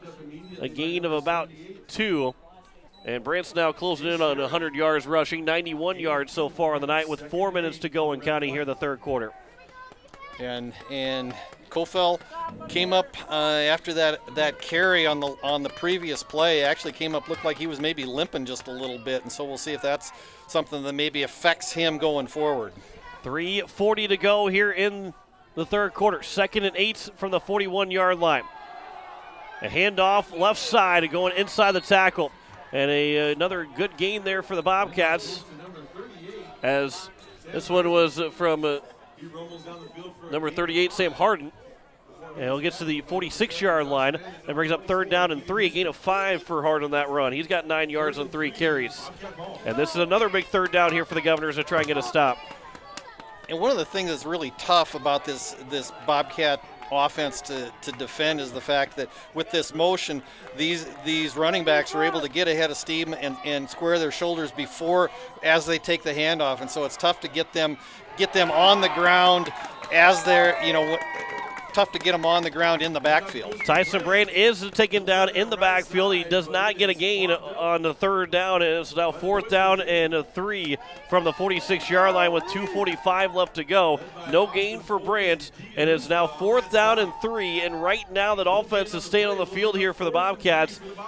I think they feel comfortable in 4th down 3 and less, and right now here with 4th and 3 from the 46 is a big play. 2:30 to go in the third quarter. 14-6 Brookings lead. 4th down. A pitch in the backfield for Gray. He's wrapped up. He's thrown down. The Governors will get a turnover on downs. Josh Strand is there to take down Hunter Gray. No gain, and the Governors will take over at the Bobcat 46-yard line. Yeah, and it was the exact play that they've had success going the other way with Brandt. Just this time, tried the same thing with Hunter Gray coming back around to the near side, and a great play from Josh Strand to stay at home and put Gray on the ground. And so the Governors get a break. A big vote of confidence from Brady Clark, the head coach of the Brookings Bobcats, in his defense, saying, we want to go for it on 4th down because we know we've been able to keep the Governor offense out of the end zone so far. Kaiser makes the catch on the 1st down pass. He'll get to the 31-yard line, a gain of 15. And Cade Kaiser has got the Governors moving quickly here on this first play from scrimmage. Yeah, Brady Clark has said, even if we don't get the 1st down on this last possession, I have confidence in this defense to keep the Governors out of the end zone. They've gotten inside the red zone 4 times, only scored once, and we'll see if the Governors can convert here as they're starting to knock on the door of the red zone again. As Keenels will have a design run here on this 1st down play, a flag will come in as Keenels is able to get to about the 25-yard line. He picked up 6 yards, and now we will have the flag right at the 31-yard line right now, and it will probably be against the Governors, and we'll push them back with 1:52 to go here in the third quarter. Brookings still leads at 14-6. There's a hold on Pierre and looking over. Holding. 57 on the offense. 10-yard penalty from the start of the call. 1st down. I believe they're calling 57, which would be Gary Nedved. Other than that, it would be 67 Hayden Espy. And so either way, but the Governors do have a hold, and they go back to the 41-yard line. So it's now 1st down and 20 with 1:52 to go here in the third quarter. Clock starts again before the snap, as it will be a 1st and 20 here for Pierre from their Brookings at 41-yard line. Empty backfield for the Governors. Quick throw. Merkwan makes the catch. He's out to the 40 to the 35. He's brought down from behind as he gets to around the 31-yard line, so he got those 10 yards back, and it's now 2nd down and 10 for the 31. And that's a good play because Jack Merkwan on the far side of the field, split far out. He's going one-on-one with Peyton Theodosopoulos, the Brookings cornerback, and Theodosopoulos has been giving him a big cushion all night long. He's been giving him about 10 to 12 yards all night long, and so just that little hitch route where Merkwan comes back towards Keenholz and then just cuts it up, resulting in a gain of 10 and puts the Governors back in 2nd and manageable. 1 minute to go here in the 3rd quarter. 2nd and 10 from the 31. Keenholz, a design run again, right side. He'll cut it back inside the tackle, and he'll get brought down to the 25-yard line. A gain of 5, and it's 3rd down and 5 from the 25. A gain of 6, I should say, and it's 3rd down and 4 from the 25-yard line. They got to get to the 21. Keenholz now over 50 yards rushing. 51 yards on 10 carries for Lincoln Keenholz. This has not been a good running game for the Governors tonight. Only 62 yards of offense on the ground. 30 seconds left to go here in the 3rd quarter. Governors at 3rd down again from the Brookings 25-yard line. 3rd and 4. And who jumped first? Brookings jumped, but then Pierre also jumped at the same time. So who was the first one to go? Because if it was Brookings, it'll be a 1st down for Pierre. If it was Pierre that jumped first, because Brookings did go across the line of scrimmage. And this is a call that one coach will not be happy with, one way or the other. Good ball. Full start. Number 57. So the Governor faithful not happy with it, but they're going to say that the Governors moved first. So it's 5-yard penalty. It's now 3rd down and 9 from the 30-yard line with 23 seconds left to go. Clock starts with the official's whistle. And this could potentially be the last play of the 3rd quarter with Pierce still down 14-6. Empty backfield for Keenholz again. 3 receivers far side. Keenholz looks over the middle, surveys the field, throws. A one-handed grab by the Governors, Matt Hansen. He makes the catch inside the 15 to the 14. A gain of 16 for Matt Hansen on a one-handed play. And the Govs have a 1st down inside the red zone. That should take us to the end of the 3rd quarter. Yeah, and just Hansen coming across the middle of the formation, a ball that was kind of out in front of him, and he just sticks his left hand out there, hauls it in. It results in a 1st down for the Governors as we end this 3rd quarter. 14-6, Brookings leads at the end of the 3rd quarter, but the Governors are threatening inside the 15-yard line when we come back for the 4th quarter. Back in a minute. You're listening to Pierre Governor Football on KCCR and on YouTube at KCCR Sports. When you're in the need for high-quality replacement auto parts, look no further than Zander Auto Parts and Machine Shop in Pierre. Zander's has been servicing the Pierre area for over 40 years. Their professional parts techs can get you the part you need and get you back on the road.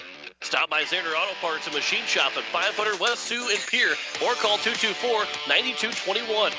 Zander's, your source for domestic and foreign auto parts and accessories. Go Govs! This is Art from East Pierre Landscape and Garden Center. Did you know we are open 7 days a week? We're your shopping destination rather than simply a producer of nursery plants.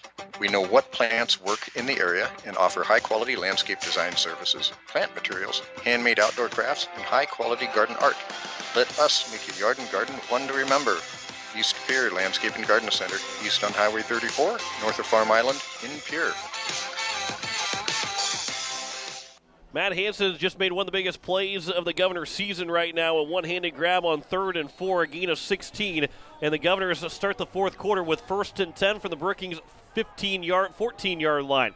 A touchdown and a 2-point conversion to try and tie this ball game up for the Governors. That's what's at stake here. Rolling to his left, Keenholz looking for the corner of the end zone, looking for Lewis. The catch is up. Did he make the catch? They're going to wave it off. It's going to be incomplete. Lewis did not bring it all the way down, and it will bring up 2nd down and 10. What a great look there to Trey Lewis, and almost a fantastic grab there for Trey Lewis. Yeah, I think it was I didn't see the Brookings defender. It might have been Lincoln Harden coming from his safety position in the back of the end zone, but a ball that Keenholz threw up, and Lewis went up and got it. Lewis went up and high pointed it and got it at the peak. And I think when he came down with it, I think Harden was able to just strip it away from him. So 2nd and 10 now for the 14. 6 seconds gone by here in the fourth quarter. Governors trail at 14-6. Keenholz rolling to his left again, throwing to this time of the corner of the end zone for Cade Kaiser, and overthrows over the top of Kaiser, and it falls incomplete. And it's now 3rd down and 10 for the 14-yard line with 11:48 to go here in the fourth quarter. Yeah, and that was a ball that I think Lincoln Keenholz would like back, because he had Kaiser open in the back corner of the end zone, and that was a ball that he just tried to put a little too much mustard on, and it kind of sailed on him. And if he gets a second chance at that one, I think that's a ball that he doesn't try to throw it 85. I think he tries to throw it about 70 and put a little finesse on it. So it's 3rd down and 10 for the Brookings 14-yard line. Empty backfield here for Keenholz. He'll look to pass, throwing over the middle. Jaden Wiebe got a fingertip on it, but couldn't make the catch. And it's now 4th down, and the Governors are in another spot here. You got to go for it here. You're down by 8. I know there's still 11:44 left to go, but you just don't want to. Sure, yeah, you could be now down 14-12 if you kick 2 field goals, but even as good as Cole Peterson is, it's not automatic in high school football to kick a field goal even from this distance. And the Governors are going to go for it here on 4th down. This is an offense that shouldn't end the game with 6 points anyway, and I think Coach Steele is probably saying that too. Like, we shouldn't have 6 points. We got to go find a way to score, and they're going to try it here. 4th and 10 from the 14-yard line in the fourth quarter. 11:44 to play. Low snap. Keenholz will look to pass here. He'll throw, looking for the end zone. It's going to go incomplete off the hands of Wiebe, and it will be another turnover on downs inside the 20-yard line, inside the 15-yard line this time, and the Governors will come up with 0 points again. Another turnover on downs. The 3rd straight time the Governors have been inside the red zone and have not been able to score against this Brookings offense. And now the 4th time overall that the Governors have not been able to score inside the red zone. Yeah, and that was a ball that just kind of sailed on Keenholz just out of the reach of Jaden Wiebe. And that was a play where the Governors didn't necessarily have to score. It was 4th and 10. If they could have gotten down inside the 4-yard line, they would have had the first down and continued the drive. But unfortunately, the ball falls incomplete, and the Bobcats have dodged a bullet yet again. 1st and 10 for the 14-yard line. A handoff going straight up the middle here for the Bobcats, and not a whole lot going on that first down run. That was at Cauldron, I believe it was, a gain of 2 for Cauldron, and it's 2nd down and 8. You're listening to KCCR Pierre Riverfront Broadcasting Station as we are in the fourth quarter. Brookings leads Pierre 14-6. ESD title is on the line. Home field advantage throughout the playoffs is on the line. Winner will get both of those. Loser will not. Will be empty-handed with the ESD title and be the number 3 seed in the AA playoffs. A handoff this time for Brandt as he'll take the initial hit and then be able to keep his forward feet moving as up to the 21-yard line. A gain of 5, and it's 3rd down and 3 now here for the Bobcats. Yeah, and there's that play where Brandt comes in motion and just able to square the shoulders, and once he gets through that first level, the Governors did a pretty good job wrapping him up at about after a short game, but Brandt able to fall forward, keep the legs churning, turned it into a gain of about 6 on the play. So 10.5 left to go here in the fourth quarter. 3:30, 3rd and 3 here for the Bobcats from their own 21-yard line. A handoff in the backfield, looking forward to around the 25-yard line, a gain of 4 on that 3rd down run, and a first down here for the Bobcats. And Brandt will pick up that first down as he is eclipsing the 100-yard mark. He's got 100 yards now on 15 carries. And the Bobcats with 10:15 left to go. This has got to be a chance here for Brookings to, I don't know if they're going to carry the ball for another 10 minutes, but they could drain this clock very far down here and try and pull off an upset here at Hollister Field against Pierre. And it's been a long time since the Governors have lost a game at Hollister Field. A handoff up the middle to the 25, 26, 27-yard line for Cauldron, a gain of 2 on that first down carry. It's now 33 yards rushing. Slowly Buttes, their season has come to an end. They lost 34-0 to Alcester Hudson. This game does not going to require a team to have their season come to an end. However, it will make it a little bit tougher for the team that does not come away with the win here tonight as being the 3 seed and potentially having to go back and play this same team again on the road here in 2 weeks. Gray goes in motion. He'll get the handoff, trying left side. He'll cut it inside the left tackle, and he was untouched all the way out to the 32-yard line. Before then he was tripped up, and he gets to the 34, a gain of 7, and it's 3rd down and around 1 here for Brookings. Governors need to rise up. The defense needs to rise up and try to get the ball back. Again, the clock is running and now becomes very much of an enemy of the green and black as it winds down under the 9-minute mark here in the 4th quarter. The Governors don't usually take those timeouts when it's 3rd down and going into 4th down.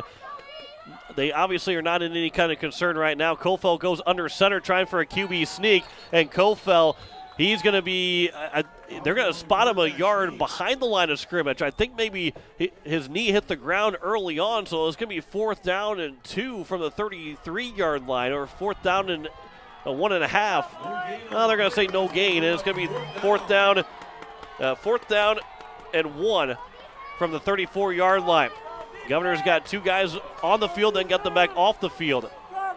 And now we'll have a timeout taken, and I believe it's going to be Coach Clark that will take his first timeout. This is a big play in the game. 4th and 1 from the 34-yard line. Pierre's got to find a way to get a stop here with 8:10 left to go. Brookings, if they pick this up, they probably drain another 4 minutes off the clock before Pierre's got another chance to get the ball back. And again, this is just kind of an indication of how the game of football has just sort of changed and evolved, especially over the last 4 or 5 years, is you see a lot more teams going for down and distance on 4th down, kind of eschewing the punt. Playing that field position game has sort of gone, not necessarily totally out the window, but you see a lot more coaches a lot more willing to go for it on 4th down, and I think that's exactly what Coach Brady Clark is talking about over on the Bobcat sidelines right now. And the Bobcat offense, the way they run the football, they are designed to pick up a yard, at least a yard every single time that they run the football, and I think that's what Coach Clark is also wanting to gamble and bet on right now, is that the Bobcats will pick up at least a yard to get a first down.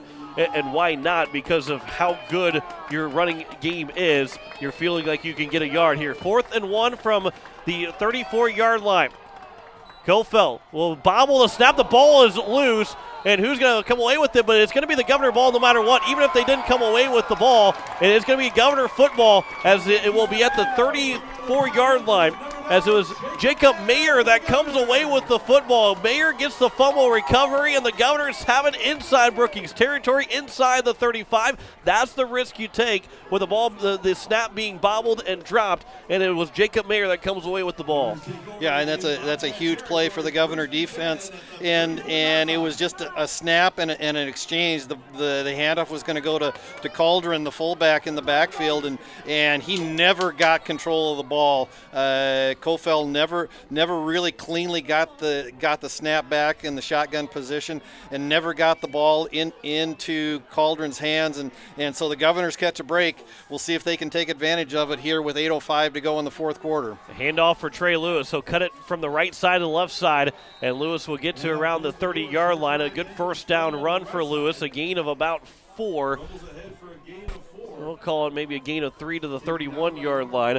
Lewis only got 14 yards of rushing so far in this ball game. 2nd and around 6 to the 31-yard line. 7:40 left to go here in the 4th quarter. Pierce still down by 8, 14-6. Shotgun formation, empty backfield here. 3 receivers near side, looking for Merkwan on a screen pass. Catch is made by Merkwan. He stumbles. He's inside the 30 to around the 28-yard line. Not the best run for Merkwan, but he does pick up a couple of yards, and it's now 3rd down and gainable here for the Governors, obtainable for the Governors, as he gets to the 28-yard line. A gain of 3. And that was that bubble screen where it's just a quick pass out to Merquan on the near side, and then they actually pull a lineman. In this case, it was Brady Getz who pulled out to try to help on the lead block, and the Governors were able to get a couple of yards out of it. Keno's looking for a fade for Merquan on third down and just barely overthrows him into the front quarter of the end zone, and it now brings up 4th down and 5 for the Governors. And this is another big play here.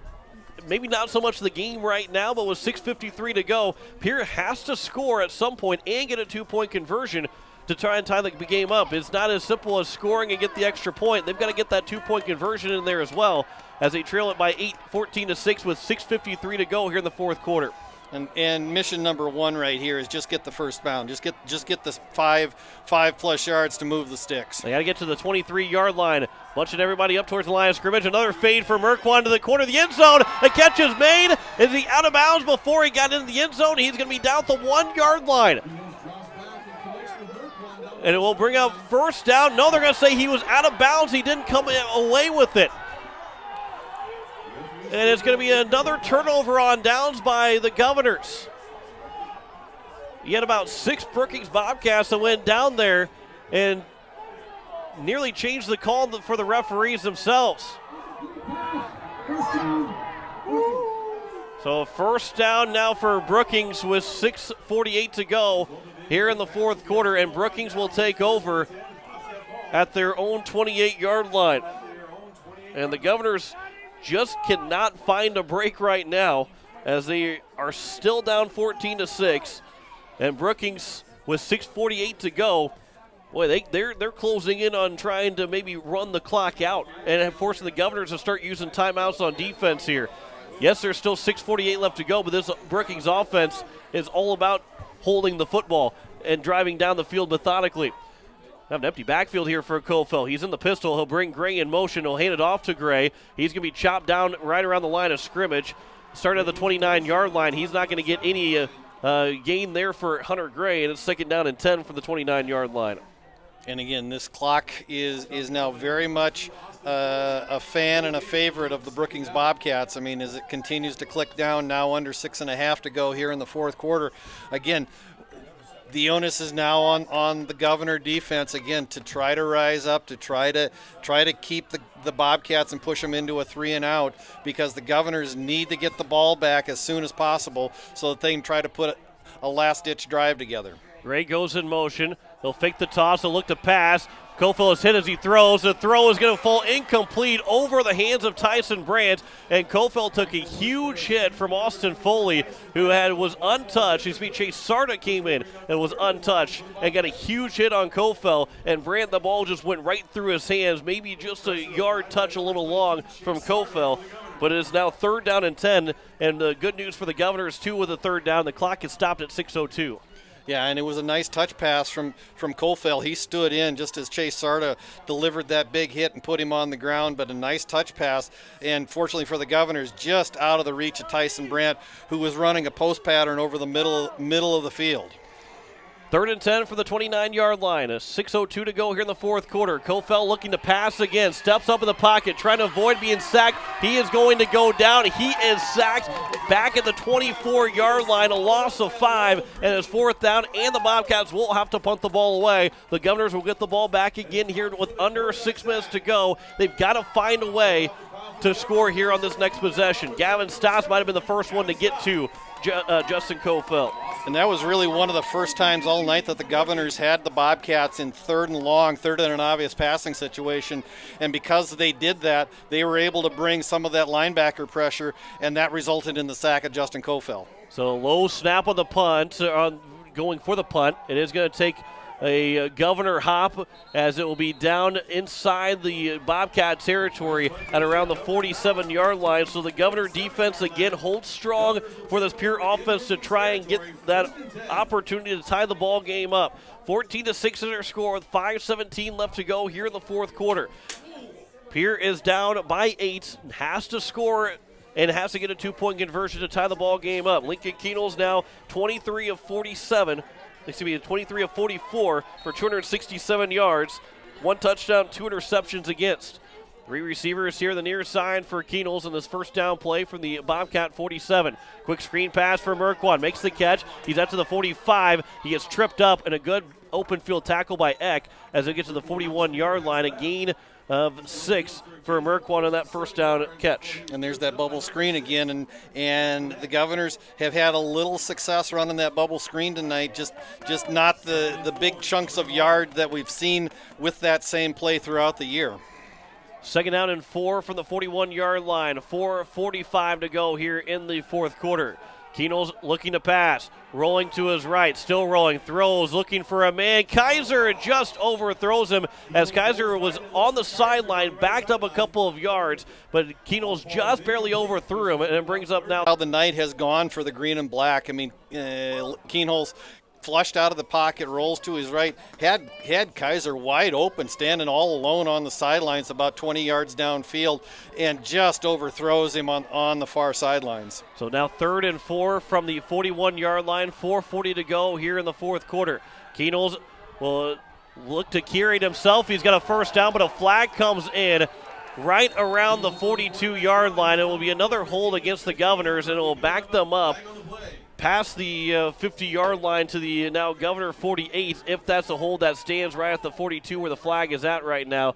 Would have been a first down run for Keenels, but instead the Governors now will have to have a 3rd and very long there as the penalties have gone all against the Governors here tonight.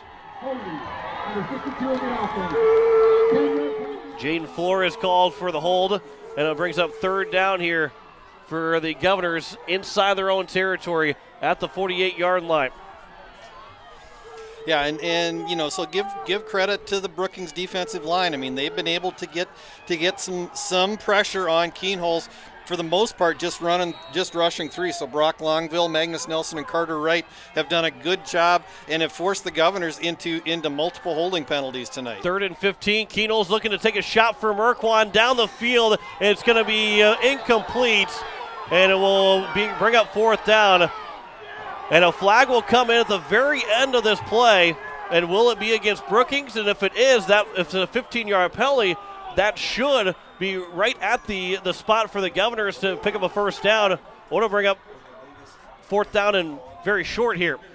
And if this is an unsportsmanlike conduct, which I suspect it is, the Governors just got bailed out right there. Yeah, that would be a huge penalty because that was well after the play was over. I don't think it was a pass interference call or anything. I think it's going to be unsportsmanlike conduct here against the Bobcats.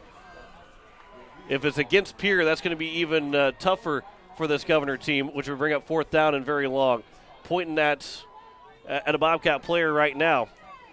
And if this is a 15-yard penalty, which I suspect it will be, it'll be right at the sticks because this was a 3rd and 15 play that the Governors ran, and so now the referee is going over to talk to Coach Brady Clark to explain the play and explain the penalty. And so this is either going to be a first down for the Governors or 3rd and extremely short, although it's a dead ball foul, so it'll be 4th down. Yeah, it'll be 4th down in an inch, or it's first down and 10 here for the Governors. So we'll see what the call is here. After the play, dead ball, unsportsmanlike taunting on 14 on the defense. 15-yard penalty will be added on at the end, resulting in a first down. It's a first down for the Governors, a huge first down for Pierre. Peyton Theodosopoulos will get called for the taunt. Yeah, there you go, get a high five for that one. I got it right. But it's a 15-yard penalty on the taunt called on Theodosopoulos, and the Governors will have a new set of downs. 1st and 10 from the Brookings 37. They get a huge break with 4:20 left to go in the ball game, down by 8. With what have been 4th and 15 is now 1st and 10 here for Pierre inside the 40-yard line. Yeah, and the Governors caught a huge break. They hadn't really gotten a break all night long, and finally the tables have turned, and they got one there on that 3rd down play. The drive is still alive. The Governors have the ball inside Brookings territory at the Brookings 37. 4:20 to go. Brookings lead this game 14-6 here in the fourth quarter. 3 receivers on the far side. Key Knowles, shotgun formation, empty backfield, looking to throw. He'll pump fake. Now he's going to look to the far sideline. The throw, the catch is going to be made. Cutting it here to the near sideline, to the 20, the 15. Down inside near the 10-yard line. The Governors have a first down as Jack Merkwan makes the catch. Maybe it might have been Jet Zabel even that made the grab. And the Governors, though, will have 1st and 10, 1st and goal from the 9-yard line.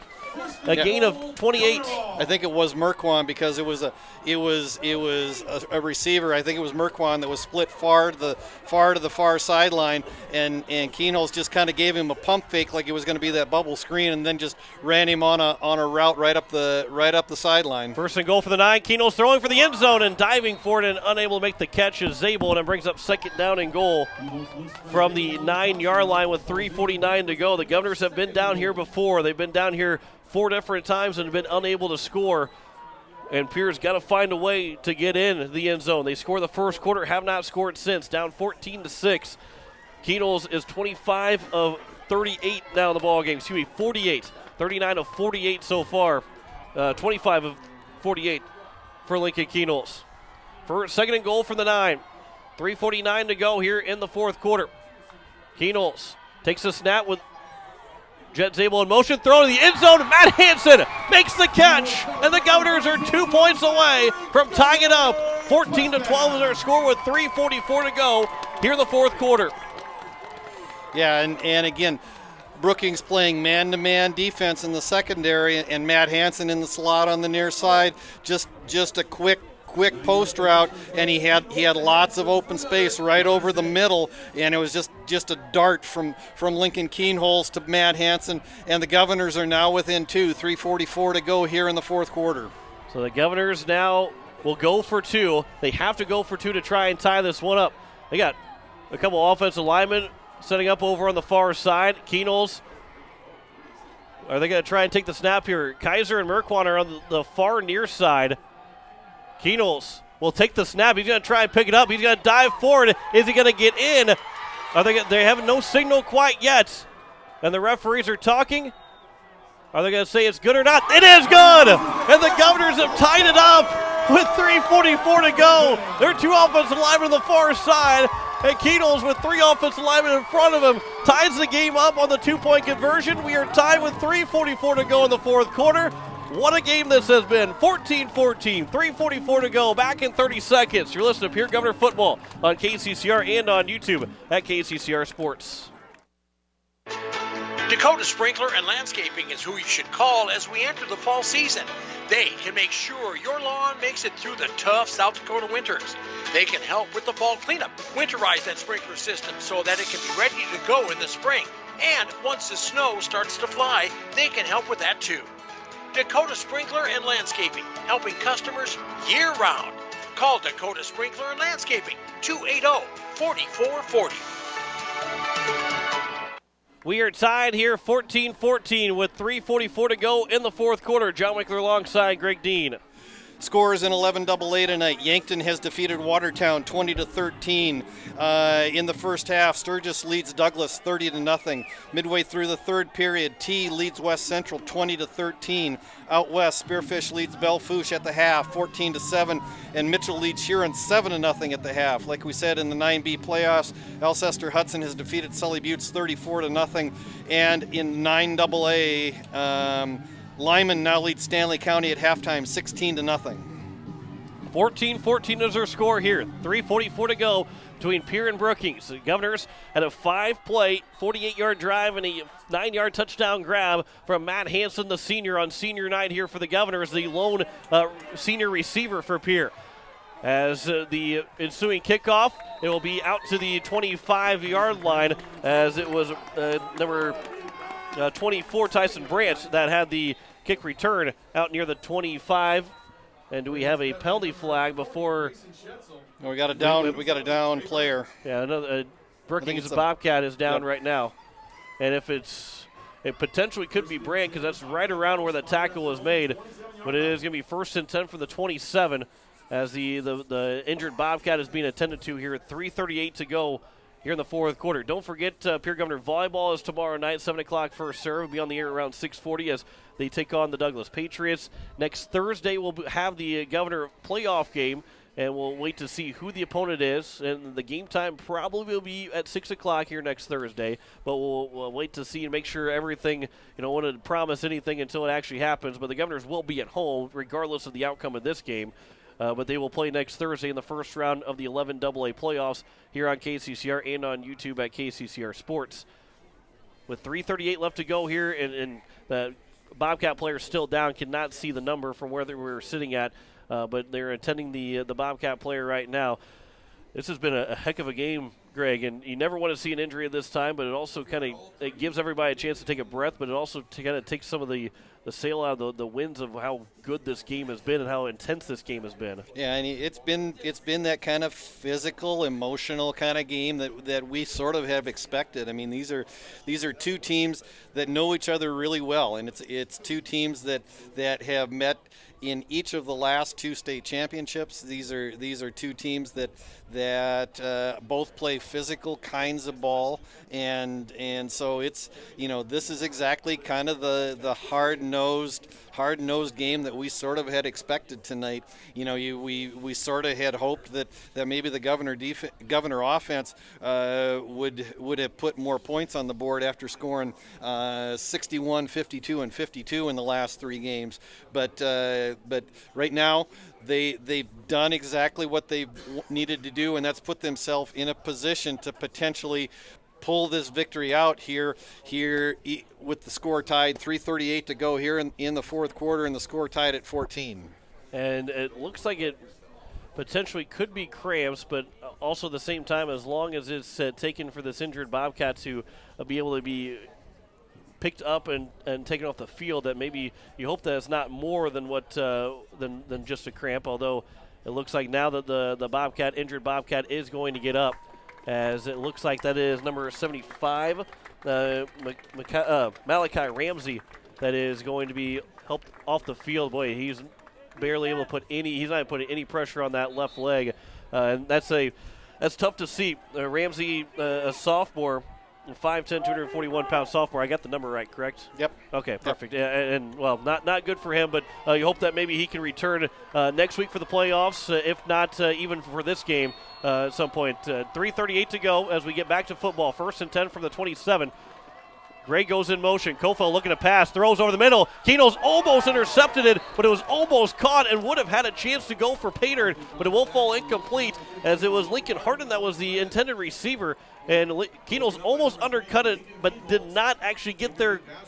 He got there in time to break up the pass, but didn't get there in time to try and get the interception. Yeah, that was an all-or-nothing kind of play for Lincoln Keenholz, because he was able to break on the route and just get enough of the ball to knock it out of the way of Lincoln Harden, because if Keenholz does not get a finger on that, Harden goes the distance for a touchdown. So now going to pass again. Here the near side, the catch is made. Deegan Huska's got to try and run down Gray, and a huge open field tackle for Huska, who tripped up Gray. And Gray picked up the first down as he gets past the 40 to around the 43, 44-yard line. A gain of, we'll call it 16, and a first down here for the Bobcats. Just a crossing route here on the near side, and the Bobcats hit Gray in the flat, and Huska ran him down from behind, and that was a very good open field tackle, and a tackle that saved a bunch of yardage for the Governors. Gray goes in motion. He'll get the handoff here on 1st and 10. He's on the far side. He's going to get through a couple of tacklers. He's crossed midfield to the 35 to the 30, trying to run down the sideline. He is tripped up inside the 20-yard line to around the 15, and the Governors get a touchdown-saving tackle. But it's going to be 1st and 10, and they're in field goal range with 2:58 to go. Peyton Theodosopoulos is one of the best field goal kickers in 11 AA, and he's got a chance if the Governors or if the Bobcats run down an opportunity to try and finish this one out with maybe a game-winning field goal. It's going to be 1st and goal from the 8-yard line, though, so not anymore. They can't pick up another first down at all.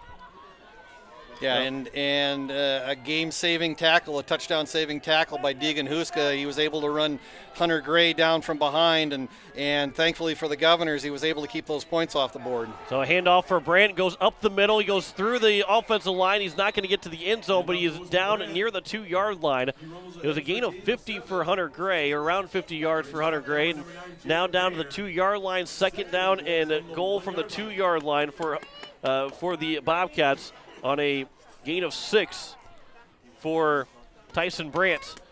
2:30 to go here in the fourth quarter. Governors have all 3 timeouts. They know that they'll at least get an opportunity with the ball back. Whether the Bobcats score a touchdown or not, it's second and goal right now for the 2-yard line. They're letting the clock continue to wind down here, trying to give the Governors as little time as possible. Handoff for Brandt. He is wrapped up, does not go down, and then the forward progress was stopped before he went out of bounds. So the clock will continue to run, which might be in favor of the Brookings Bobcats there. As Huska was able to stop his forward progress, shoved him out of bounds, but the whistle blew before he got to that point. And it's a loss of 3 back to the 5-yard line.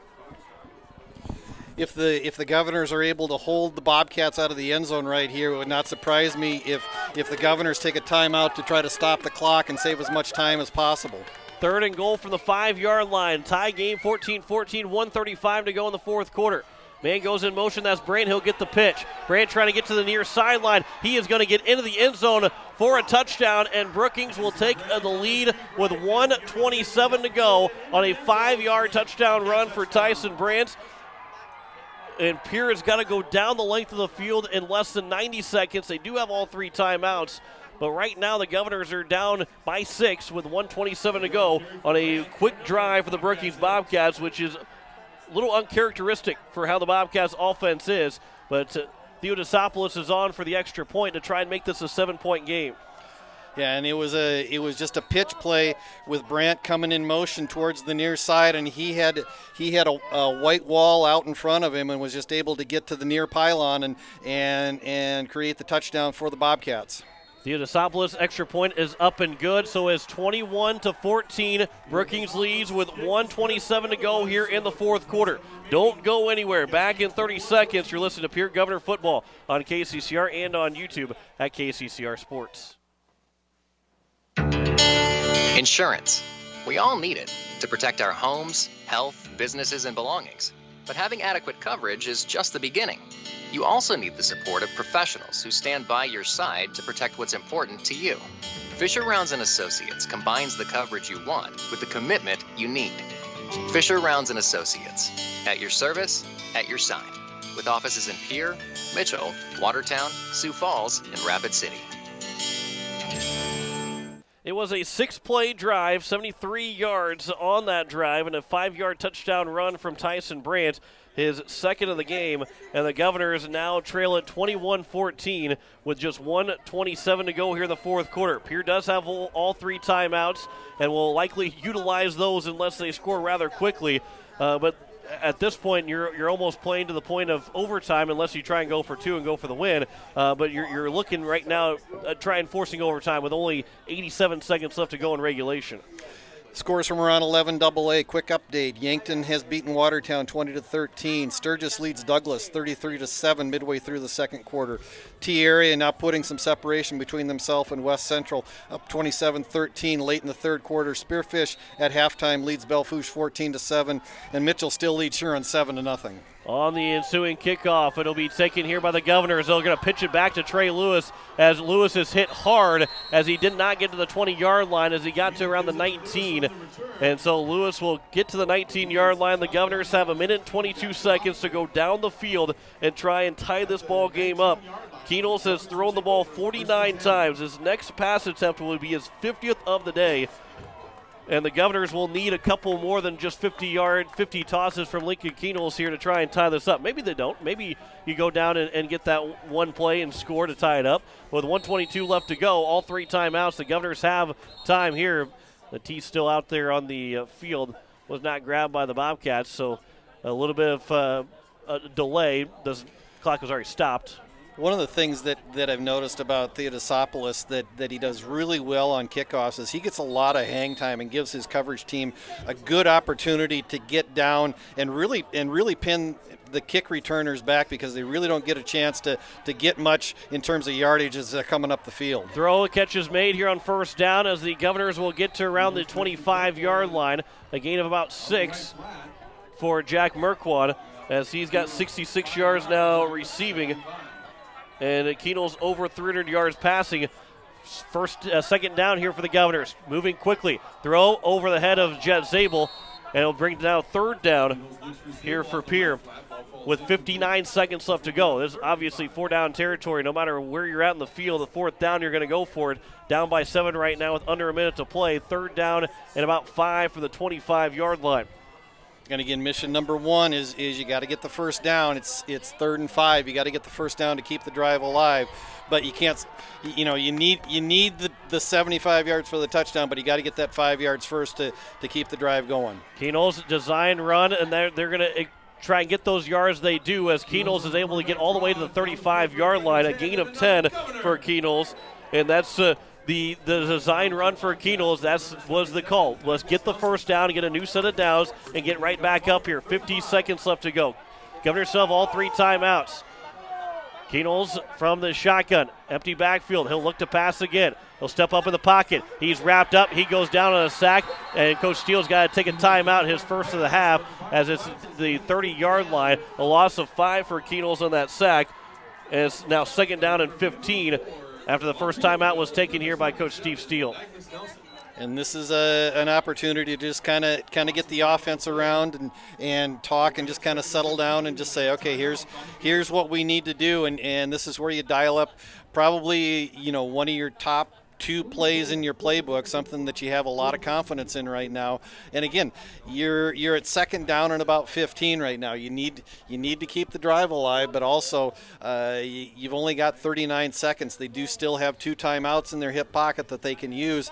So, it's kind of getting the do or die time for the Governors. I mean, they need to break that big play. We've just not seen that big play tonight from the Governors. I think what's the longest play has been. I couldn't even tell you tonight. And maybe a 35-yard grab for Matt Hansen. And they're going to put 45. Maybe at least 40 seconds are on the clock right now. But the Governors here, 2nd and 15, coming out of the timeouts from their own 30-yard line. 2 timeouts still left here. They're down by 7, 21-14. They got to go now 70 yards down the field. Keenel's looks to pass, throws over the middle. Catch is made by Jaden Wiebe. And Wiebe trying to get to the sideline. He does get out of bounds. So a good gain there for Wiebe as he gets out to around the 43-yard line. Or I guess maybe he got out of bounds at the 41. Looked like he got to the 43. A gain of 11 for Wiebe, his second catch of the night. And it's third down here for the Governors. Wiebe coming out of the slot on the near side, just kind of a flat route right across the middle of the field, and was able to make the catch and then get to the far sidelines and stop the clock. Quick pass here for Cade Kaiser. He'll make the catch on the screen pass. He's to the 40, trying to get to the 45. He gets out of bounds, and the clock will stop the clock, but it will be 4th down and 1 as he got to the 44. He gained 3 yards. They needed 4. He's got to get to the 45, and it's 4th down and 1 here for the Governors with 27 seconds left to go. This could be the ball game here if the Governors don't pick it up. Yeah, and again, we'll see if the Governors maybe try some kind of designed run with Keenholz to get the first down. The Brookings crowd on the far side, very active right now, very vocal. We'll see if the Governors can respond. 4th and 1 for the 44. Design run, Keenholz. He's out to the 45 to the 46, and Coach Steele's got to take a second timeout here with 23 seconds left to go. But all you're wanting to do here was just pick up that first down, a gain of 2 to the 46-yard line for Lincoln Keenholz. A new set of downs, 21-14 is their score. Coach Steele is taking his second timeout with his team down by 7 with 23 seconds left to go in the fourth quarter. With 23 seconds to go, you probably have the ability to run 3, maybe 4 plays, depending upon depending upon how long those plays take. I mean, if you can get something quick and go out of bounds, you're going to be able to maybe run 4, but you're going to have to start picking up some big chunks of yardage. You're 54 yards away from pay dirt right now. The Governors have that capability, but the Brookings defense has done a good job of taking that big play away all night long tonight. It will be 1st and 10 from the Governor 46, so they still got to go 54 yards down the field to try and score with only 23 seconds left to go. And if you're the Governors, you don't have to necessarily get all 54 of those yards within, before the 23 seconds wrap up. You just got to make sure you're in a range for Keenels to throw the ball in the end zone and give yourself a chance with a Hail Mary pass. Maybe you have to probably pick up another 10 to 15 yards to give Keenels an opportunity to throw it, launch into the end zone if time is going to be running out. Keenels looks to pass here on 1st and 10. Throws over the middle, overshoots Jaden Wiebe. It falls incomplete, and there's only 19 seconds left to go now, as Keenels is now 29 of 54 in the ball game. 54 pass attempts for Keenels here tonight. I don't think I've ever seen a high school quarterback throw 54 times in a game, but here we are with Keenels, and he's got a couple more throws left in him here before the end of regulation. Bobcats are dropping 4 deep and then dropping their 4 linebackers about 5 to 10 yards, and they're doing a nice job in terms of not letting the Governors find a seam. Keenels throws it downfield looking for Merquan. It's going to be a jump ball. It's off the hands and it will fall incomplete, and it's now 3rd down and 10 with 12 seconds left to go. And again, the Governors right now, at the 46-yard line, got to go 54 yards still for the end zone. You're going to try and maybe pick up enough for a 1st down. You still got 1 timeout left. So you pick up a 1st down, you have to get past the 44-yard line, which gives you an opportunity then for Keenels just to heave one towards the end zone. But things are starting to look a little bit bleaker and bleaker here for this Governor team. 4 receivers will be out to the right side of the offensive line, moving from right to left. 12 seconds to go. The Governors trail by 7, 21-14. 3rd and 10 from the Governor 46. Shotgun formation, empty backfield for Keenels. Low snap, he'll pick it off the turf. Keenels will throw, looking over for Merquan. The catch is made. He's got to go down. The ball comes down. Brookings picks up the ball. They're going to fall on top of it, and the Bobcats are going to get the win. They're going to take the ESD championship. They're going to get home field advantage in the playoffs. A flag comes into the very end, but it's after the fumble was recovered, and so Brookings will win the game, win the ESD title, and will be the number 2 seed in the 11AA playoffs. As long as that, and again, that flag came after the fumble was recovered, so whether it's on Pierre or Brookings won't matter on the turnover. And we'll wait to see the official call here to finish out this with only 3 seconds left to go. Brookings will take a knee and will pick up the win. And now the Governors have got to go to 2 colleges to try and pick up a state championship. Unsportsmanlike against 44 of the defense.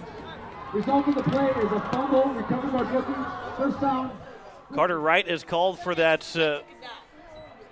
unsportsmanlike conduct penalty. The loss of 15, but it goes back to the 25-yard line. So Brookings will end up taking 1 knee and will pick up the ESD championship. And Coach Clark will take a timeout here because this becomes a big play because you got to make sure the snap is good. If the snap is not good and Pierre gets on top of the ball maybe with 1 second left to go, all of a sudden they get one more shot. And I think that's probably what Coach Clark's probably called the timeout, make sure the snap is good, and take the quick knee to end this ball game. But Brookings is the first team to come into Pierre in a long, long time to knock off the Governors, and they're the only team that's been able to win against Pierre twice in the last 3 years. Well, you'd have to go back to the 2018 season before you find a team that has beaten Pierre here at Hollister Field, because over the last 3 years, the Governors have 3 losses. They lost at Harrisburg. They've lost this year. They lost at Brookings and at Yankton last year. And so they were undefeated in 2019. So you'd have to actually go back to the 2018 regular season to find that last loss here at Hollister Field. So tip of the cap to the Brookings Bobcats. They came in and really took that big play away from the Governors tonight and did exactly what they wanted to do. They controlled the clock. They stymied the Governors when the Governors were able to get inside the red zone. So 1 snap here Kofel will take it. He'll take the knee, and Brookings will win over the Pierre Governors tonight, 21-14. And Pierre is now the 3 seed in the 11AA playoffs. The Brookings Bobcats are the 2 seed. And Pierre's got to find a way to get that first-round win and get back to the campus of SDSU and take on the Bobcats in the second round of the playoffs. 21-14. Brookings beats Pierre tonight to take the ESD championship. Back in 3 minutes with the postgame show. You're listening to Pierre Governor Football on KCCR and on YouTube at KCCR Sports. Bank West Insurance has the expertise and resources to deliver personalized service and customized solutions. As an independent agency, we shop dozens of companies to get you the best coverage at the best price. As your trusted choice for insurance coverage, we promise to go the extra mile so you can rest assured your loved ones and your assets are protected. Contact your local agent to put Bank West Insurance to work for you. Not a deposit, not FDIC insured, not insured by any federal agency, not guaranteed by any bank, may go down in value, equal opportunity provider. All Pro Towing and Repair offers 24/7 light, medium, and heavy towing, jump starts, lockouts, roadside assistance, and recovery. The All Pro Towing and Repair team of professionals offers prompt, courteous, and top-notch services to Central South Dakota. If you find yourself in need of a tow, jump, or lockout, contact All Pro Towing and Repair, 605-669-2075. That's 605-669-2075. Pictures are memories we want to last forever. For those special times, call Bridget M. Photography, a unique boutique photography studio offering family portraits, children, seniors, and even your pets. They're available for weddings, commercial events, and sports photography. Stop in and visit their studio in Pierre or look over their website at bridgetmphoto.com. Pictures and memories that will last forever. From Bridget M. Photography in Pierre. Building a home. It's the biggest investment most of us make in a lifetime. Not to mention, it's a decision that, well, you pretty much live with day and night. The quality of the workmanship stares back at you like a reflection. It also affects the value of your investment. Choosing the right contractor is critical. Kruger Contracting is that contractor. Call 222-2523. Quality workmanship and materials completed on time. Kruger Contracting. In a word, quality. Call 222-2523. Sioux Nation in Fort Pierre is a proud supporter of area athletes and their fans. Sioux Nation of Fort Pierre knows it takes hard work to achieve success in sports and the support of great people. That's why Sioux Nation of Fort Pierre is the place for all of your feed, seed, animal health, and grilling needs. They work hard for the community and are thankful for the support of their great customers. Visit Sioux Nation in Fort Pierre, 504 Deadwood Street. Sioux Nation supports area athletes. Looking for your next new or used car, truck, or SUV? Then go no further than the comfort of your own home. Shop online at lambmotor.com. On lambmotor.com, you'll find the vehicles Lambs has in stock. You can schedule a test drive or your vehicle's next tune-up, all online. New or used, shop for it all online, anywhere you are. Lamb Motor has the right vehicle for you. Lamb Motor in Oneida and online, lambmotor.com. As we welcome you back here in the post-game show, the Pierre Governors, they fall here tonight 21-14. It was one of the few times that this Governor team, and I can say right now, Greg, that since I've been covering Pierre, I've not seen them lose here at Hollister Field, so I go all the way back to at least week 9 of the 2018 season. So it's been a long time since the Governor team has felt the loss here at home, and it happens in week 9. The ESD title was on the line, and home field advantage throughout the playoffs was on the line as well. And the Governors just couldn't quite get the job done here tonight. A lot of missed chances for Pierre here, losing 21-14. Yeah, and that was I think the statement of the night is basically it was a night of missed opportunities for the Governors. I mean, they got down inside the red zone.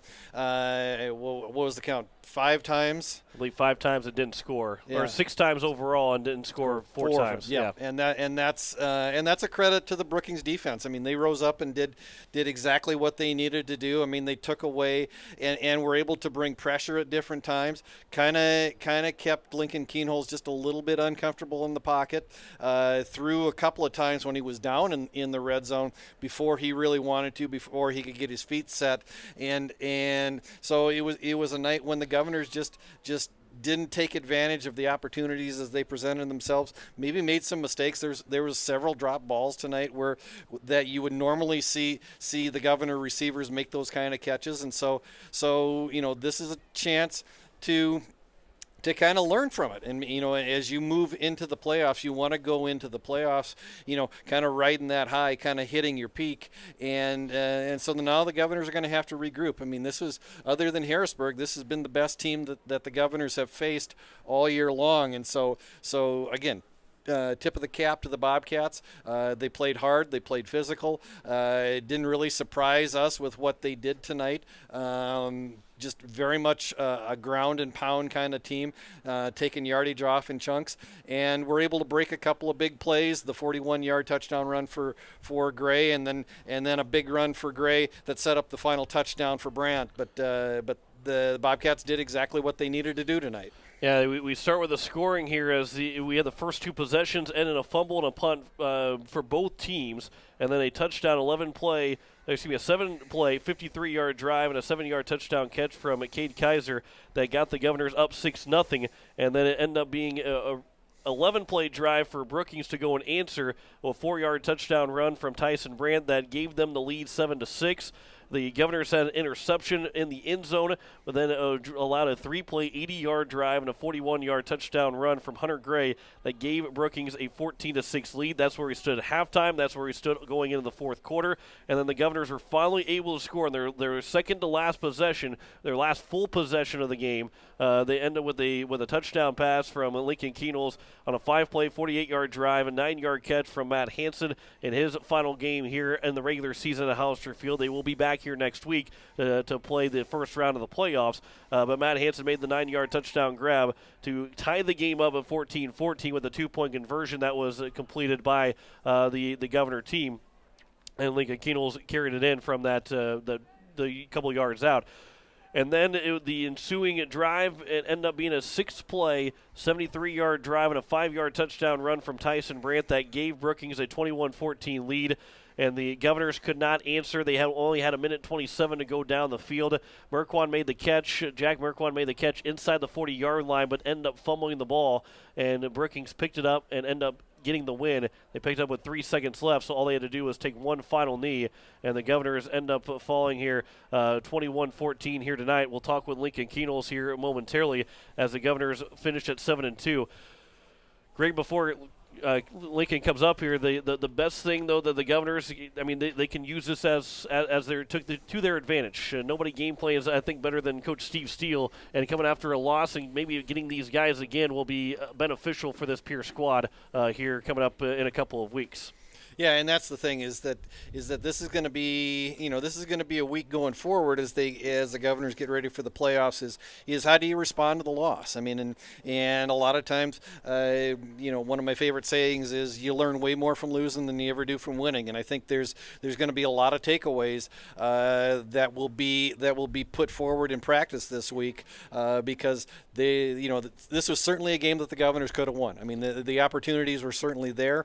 It just didn't fall right tonight. The breaks didn't happen, and so I don't think there's anything to hang your heads about if you're the Governor football team. You just know maybe you let one get away. And Lincoln Keenels right now nodding his head as we talk with him. And was that the message from Coach Steele to not hang the heads after this loss tonight? Yeah, for sure. I mean, we just made a lot of mistakes, offense and defensively.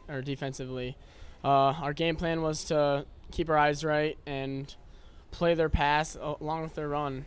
But, I mean, we let some things slip, just offensively, just bad decision-making on my part. And defensively, we just got washed down a couple of times, and we weren't wrapping up. But, I mean, altogether, yeah, we just made a lot of mistakes, and I think we're going to try to fix those this week in practice and go from there. So you did a nice job, and I thought, again, your offensive line for the most part did a pretty good job tonight. I mean, you, especially in the first half, you really had a pretty clean pocket most of the night, and you were able to just kind of sit back. But that Bobcat defense, typically was only rushing 3. They may have brought a backer from time to time, but they really just dropped 7 and really kind of clogged things up and really didn't give your receivers a chance to make that big play tonight. Is that kind of what you saw sitting back there? Yeah, I mean, I think everyone in the state knows that we're a passing team, so I think they obviously all are going to play us just like that, and I think that we really need to get a running game going because that'll help balance out that and get plays open. So, yeah. Yeah. Overall, just over 70 yards of offense on the ground, and he had over 340 yards passing tonight. You threw the ball a lot, had a 56 pass attempts overall on the night, but this is probably the first time that the offense has really been frustrated to the point of not scoring a whole lot. Yeah, Harrisburg, but that was that second half you guys didn't score, but it was only a couple of drives in that second half. Tonight you had a lot more drives that just couldn't find a way to score.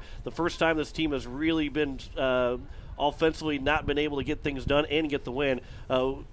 Maybe describe the frustration a little bit from this offense tonight. I mean, yeah. After the game, Steele told us we were 2 for 6 in the red zone, and that just comes from mistakes and not pulling through and getting a touchdown. I mean, we really just have to focus up and keep playing hard all the way till we score. I think we didn't really do that tonight, just with a lot of mistakes and drop balls and passes not throwing the right spot and just stuff like that. So I mean, we'll just have to work on that in practice this week and focus up for our game. So.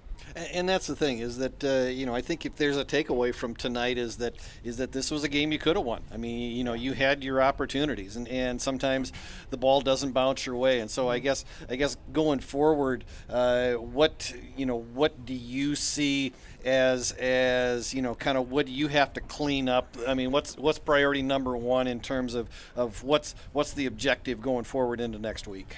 I think we just have to cut down on the offensive mistakes, mostly just catching the ball, moving forward on our catches instead of just stalling in the back and trying to make someone miss. We just got to move forward and, I mean, get as many yards as we can. So I think that's going to be a big part, is just fixing our passing and running mistakes and trying to get our offense locked in and ready for next week. And as a quarterback, as a leader of this team, this is a quick, could potentially be a quick turnaround. You guys are the 3 seed, Brookings the 2 seed, the state semifinal game just 2 weeks away from now. However, you got to get through that first game first. And as the leader, what's that mentality for you to try and instill in the rest of the team to make sure that you guys are prepared for next Thursday? Yeah, we just talked in the huddle down there that Steele, so we're not having practice tomorrow and have a day off, but he expects us to have an hour of film in before Saturday for our opponent, because we'll know probably tomorrow.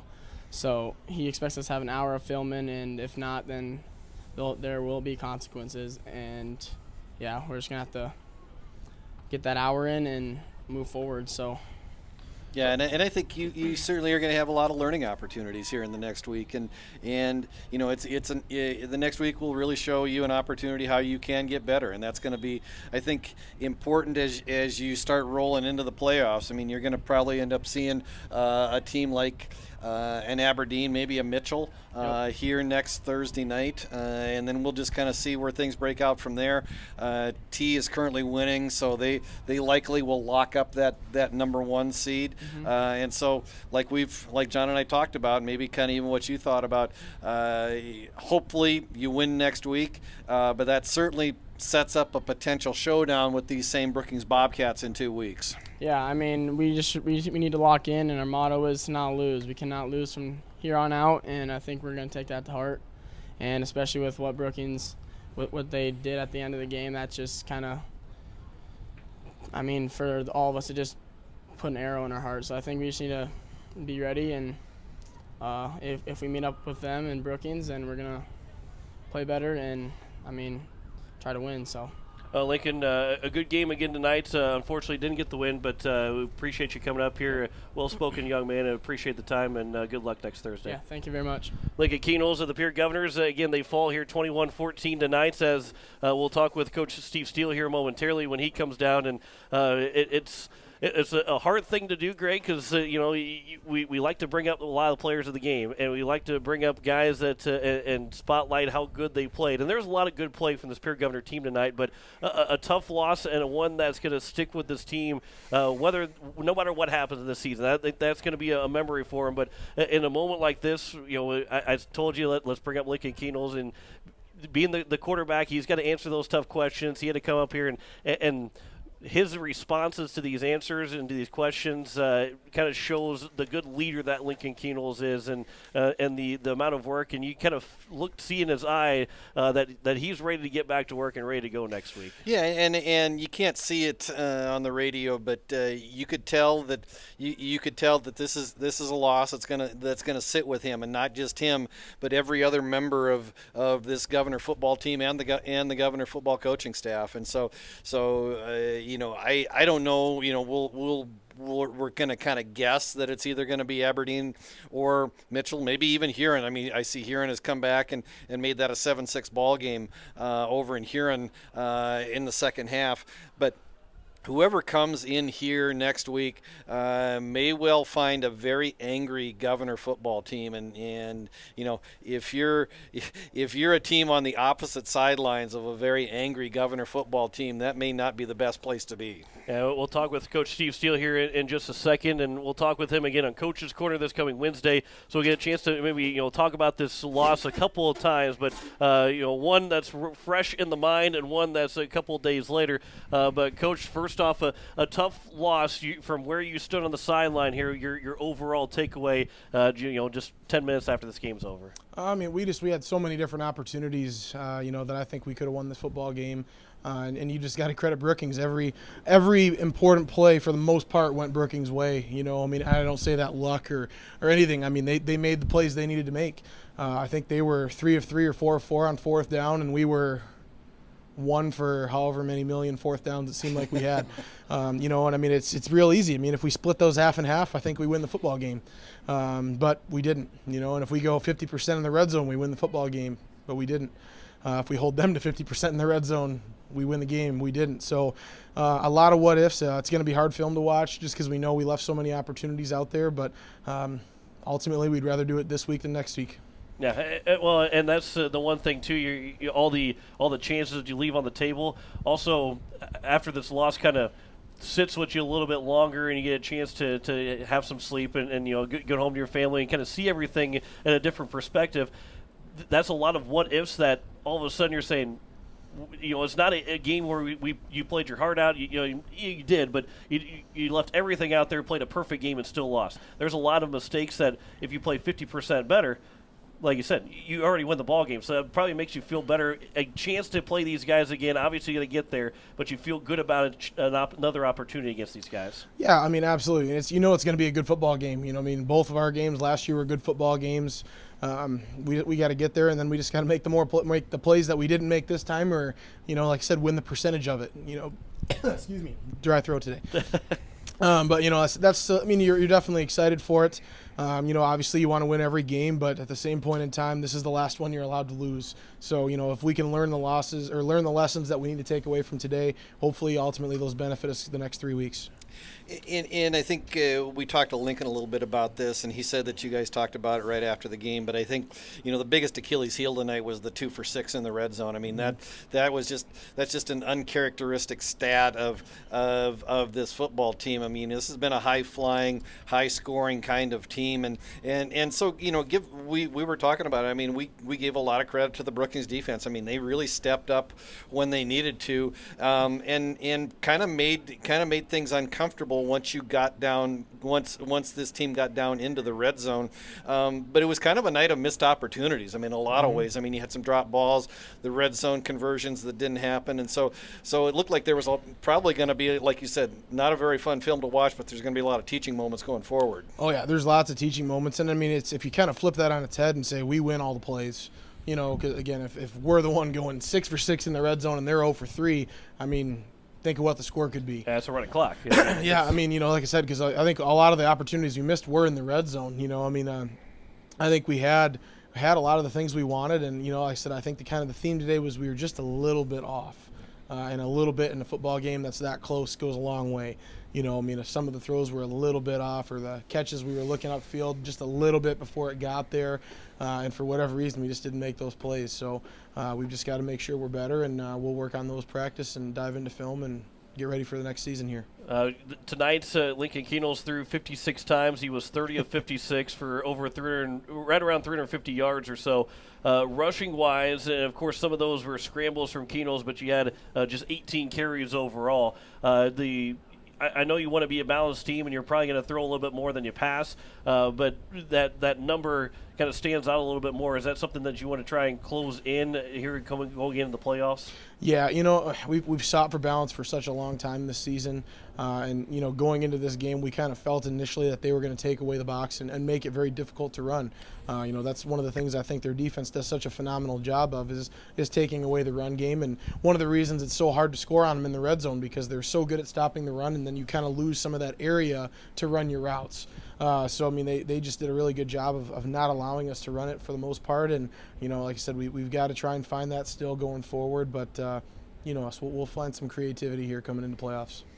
And that's the thing. And I, you know, Brookings was able to get some level of pressure with their 3 down linemen, but they've got 4 very active linebackers. I mean, probably maybe the best set of linebackers that you've seen, maybe outside of Harrisburg this year. And so I mean, they did a lot of things that made you uncomfortable and really kind of clogged up your routes tonight. I mean, and it was really kind of the first time all season that we really didn't see your receivers get a chance to get a lot of free runs out there. Yeah, I mean, one of the things they were really good at with their linebackers was being physical over the middle. They redirected a lot of the routes, you know, a lot of those crossing routes. If you're able to just kind of run free and get open, I mean, it's a pretty smooth thing. And, you know, I mean, they had a couple just ridiculous hits that made us think twice about some of our guys running across the middle too. So that physicality over the middle is just something we haven't seen yet this year. And now, you know, again, you get a chance to potentially play these guys again here in 2 weeks. It would have to be in Brookings, but you got to win that first game. And we saw last year how difficult it is just to win a playoff game, whether it's, you know, it's going to be 3 versus 6 again like it was last year. But the loss is fresh in the mind, and you get an opportunity to play them here in 2 weeks, but you got to get to that first one first. So what's the message going for those guys to not overlook this first-round opponent ready to play Brookings again? Well, you know, I think the good thing about losing this football game the way we did is, you know, if we were flying high or had any of that overconfidence, it's gone. You know, we've got to learn how to win a football game here again for next week, and we can't afford to take anyone lightly. And I think that this game ending the way it did gives us more urgency to do that. You know, I think winning those close games can give you that false sense of security a little bit of, we were able to escape it. You know, we feel good about where we're at. And we were able to do that the last 2 weeks. But, you know, this is that last opportunity to really be humbled and keep playing. And so, you know, as long as we can learn and come back from this, we'll be fine. One last thing here. It was senior night. Obviously didn't finish the way that these seniors and you were hoping that it would, but talk about these seniors. There's not as many of them as there have been, and although there was quite a few guys that were out there tonight being honored, but what all these seniors have meant to this Governor program. Well, you know, anytime you have guys that come out and stick through it their senior year, it's just a cool thing that they wanted to play football and that they played it all 4 years, you know, or that they played it throughout their high school career.